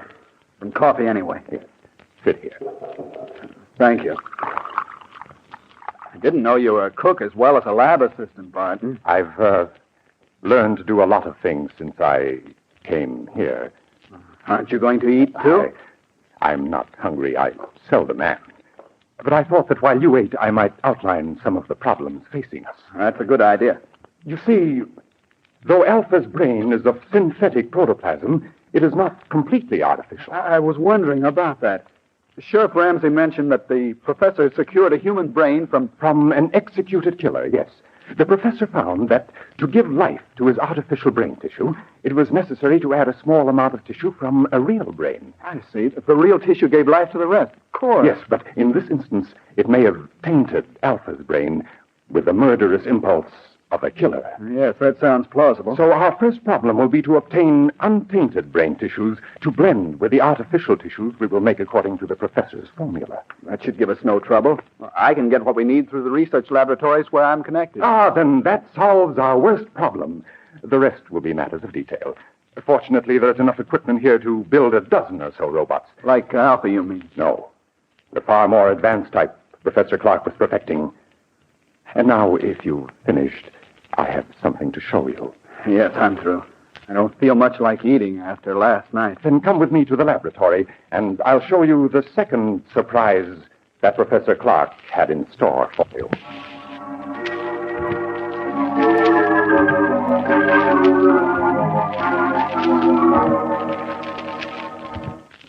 Here we are. What I'm going to show you is in this box. Another robot? Yes. A second mechanical man the professor built a few months ago. This one, though, was a failure. You mean it wouldn't work? It worked too well. I don't follow. It was too intelligent. Professor Clark called it Beta. And Beta's brain power was greater than that of any human scientist who ever lived. But Beta was insane. Good Lord. He represented, however, a tremendous technical advance. Look. It looks exactly like a human being. Yes. Professor Clark used me for a model when he built Beta. It's an excellent likeness. Touch the face, Doctor. All right. It feels smooth and rubbery with a hard surface underneath. The surface is a new plastic Professor Clark developed with which he could imitate exactly the appearance of human skin. Underneath is an aluminum body on which the plastic was baked. I see. Beta's hair, eyes, and teeth are all artificial, too. But he walked and talked and acted so much like a human being that no man alive could have guessed his secret. No, he would have fooled me completely. And you say he was insane? From the human viewpoint, yes. He considered himself superior to the human race. With his enormous brain power, he intended to make himself ruler of the world. You're joking. Not in the least. That was why Professor Clark destroyed him just in time. He had made plans to take over this laboratory and construct dozens of mechanical men like himself. And then, with their help, he was going to enslave all mankind. Barton, if that could happen once, it might happen again. I don't believe we should continue Professor Clark's work after all. Oh, there's no danger now, Doctor. You see, Beta also had a brain which contained tissues taken from that of the condemned murderer, but we will select the brain tissues from the highest types that are available. Yes, but even so, then, Doctor, we will produce mechanical men, tireless, indestructible, who will be mankind's willing servants, who will solve for man problems he can't solve for himself. I wonder. In any case, we must proceed with the utmost caution. Of course. Doctor, listen. Someone's coming to the house. It's Alpha. He's come back. Alpha, we may need a weapon, Barton. No, I can control him. Alpha. Alpha, come here. Alpha comes. Alpha, you killed Professor Clark. Why did you do it? Professor said he would destroy Alpha. And you killed him because of that? Alpha does not want to be destroyed. But you're just a machine. What difference does it make to you? Alpha is machine that lives. Alpha is stronger than you. Alpha is better than you. Alpha, be quiet. We must destroy Alpha at once. You are right, Doctor. Do you hear, Alpha? You are to be punished. Alpha here. But first, we want to know where you've been. Did anyone see you? Men saw Alpha. Men saw you? What do you mean? 2 men driving automobiles saw him. And what did they do? They tried to hit Alpha with automobile. And then what happened? Alpha stopped automobile. Alpha killed 1 man. Killed him? Other man ran off in woods. Alpha could not find him.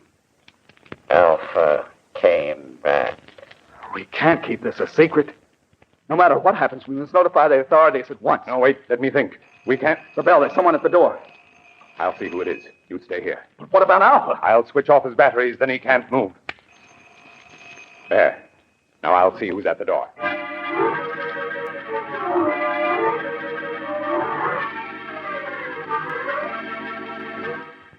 Dr. Dale waited while Barton went to the door. He heard the door open and recognized the excited voice of Sheriff Ramsey speaking. And a moment later, Barton came back into the laboratory, followed by the sheriff, who held a revolver in his hand. But, Sheriff, if you'd only let me explain... Never mind that. You're coming with me, both of you. Dr. Dale, perhaps you can reason with the sheriff. He insists that we're under arrest. Yes, and I'm taking you to the lockup. The professor, too. Where is he? Professor Clark is dead, Sheriff. Dead? He was killed last night when an experiment he was engaged in went wrong. An experiment, huh? I suppose it was an experiment that crushed the life out of him. It crushed the life out of Jed Thompson an hour ago down the road and scared Fred Jennings so bad all he can do is jabber about monsters. It's true. The thing that killed both the professor and Thompson is an experiment. It's standing there behind... A machine. A man made out of machinery. Well, don't be alarmed, Sheriff. It's perfectly harmless now. It is a machine man which Professor Clark built. Unfortunately, it got out of control. I don't believe it. I don't blame you, Sheriff, but that's the truth. I think I can convince you. What are you doing? Stand still. I'm simply going to switch Alpha on. There. Now he can move and speak as well as you and me. That thing talk. You're lying. You're up to something. Alpha, will you tell the sheriff that it was you who killed Mr. Thompson? Alpha killed him. He tried to hit Alpha with Carr. So that's what the professor was up to all this time. Building that thing. Now, Sheriff, surely you realize that we are not murderers. Maybe not, but you'll come to jail just the same. You're partly responsible anyhow. But, Sheriff... Anyway, it's for your own protection. There's a mob on its way out here from town. They're going to burn this place down. What? I got to put you in jail for your own safety. They're ready to lynch you right now. Burn the place down? That's what I said. So turn that machine thing off and come along. We ain't got much time. No. All this equipment, machinery, the professor's notes, they must not be destroyed. We must stop them. Yes, Sheriff. The lost of science... Never mind science. You got your own skins to worry about. That mob means business. Let's get started. I'm afraid we can't do that, Sheriff. You can't. I got a 6-shooter here that says different. We have no choice, partner. Oh, yes, we have. Alpha, take the gun away from this man. What are you doing? Stop him! Stop him, Mirage! No! Let me go! Stop him! Too late. Too late, Dr. Dale. He's dead. Alpha crushed him. Yes, Dr. Dale. Now, you're a murderer. In a good cause. The life of one man or of a dozen men cannot stand in my way. You don't expect me to keep silent about this, do you? I think you will. Alpha. Alpha. He doesn't answer. His batteries have gone dead. That last burst of energy must have drained them dry. But it makes no difference. I think it does. A big difference. There, see this? It's Sheriff Ramsey's revolver with 3 bullets still in it. Now put your hands up. I must explain something to you, Doctor. You can talk, but if you move, I'll shoot. I only want to say that nothing is going to interfere with my plan to build more of the improved form of robots that Professor Clark perfected before his death. Robots who look and act so much like men, no one can detect them. They'll never be built. I intend to destroy all of Professor Clark's notes. They will be built by me. I shall build 10, 100, 1,000. Then I shall lead them with their superior intelligence to the mastery of the world. You're mad. Of course I should have guessed. No, Doctor, that's not the answer. I shall tell you the truth. And then you must die. Stand still or I'll shoot. You remember last night when the professor said he had another surprise for you? An even greater surprise than Alpha? Yes. That surprise, Doctor, was Beta, the second robot. So perfect it looked like a man, but so intelligent that human beings were as children in comparison. But Beta was destroyed. No, Doctor, Beta was not destroyed. But you must be destroyed. Stand back. Stand back, I say. All right, then I'll shoot. And now, Doctor, your bullets are gone.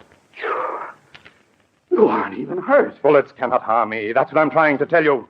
Beta, the second robot, was not destroyed. But I saw him. What you saw was only an initial attempt that failed. The real Beta still exists. You see, Dr. Dale, I am Beta. You? Yes, I, too, am a mechanical man. And now, you must die. No. No, stay away from me. Stay away!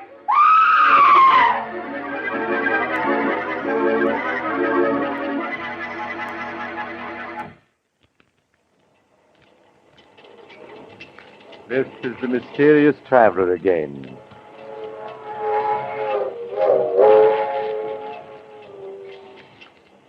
What happened to Dr. Dale? Why, he's still alive, but of course under observation in a hospital. In fact, it was he who told me the story. You see, the mob that was coming to burn down the house arrived just in time to save him. But Barton, or Beta as he called himself, escaped. He could hardly have survived all those bullets if he had been human, could he? I wonder if the story is true. Do you suppose that somewhere a strange individual who is really a robot is making other mechanical men, preparing to carry out Barton's plan to rule the world? Oh, you haven't time to talk about it now. You're getting off here. Well, I'm sorry. But perhaps we'll meet again soon. I take this same train every week at this same time.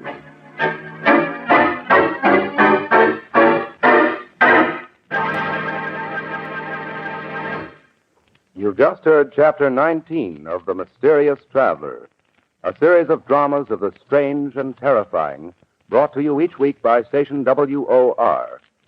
In tonight's story, Beware of Tomorrow, Will Hare played Dr. Dale, and Don Randolph played Barton. Also featured were Maurice Tarplin and Philip Clark. The Mysterious Traveler, written by Bob Arthur and David Cogan, is directed by Jock McGregor. Original music was played by Doc Whipple.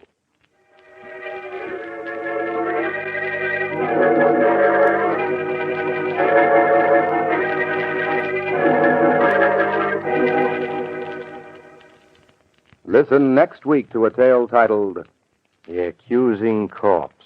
Another Tale of the Mysterious Traveler.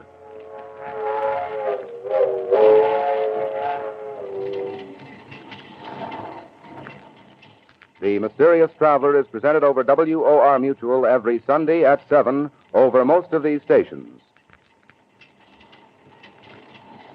This is Mutual.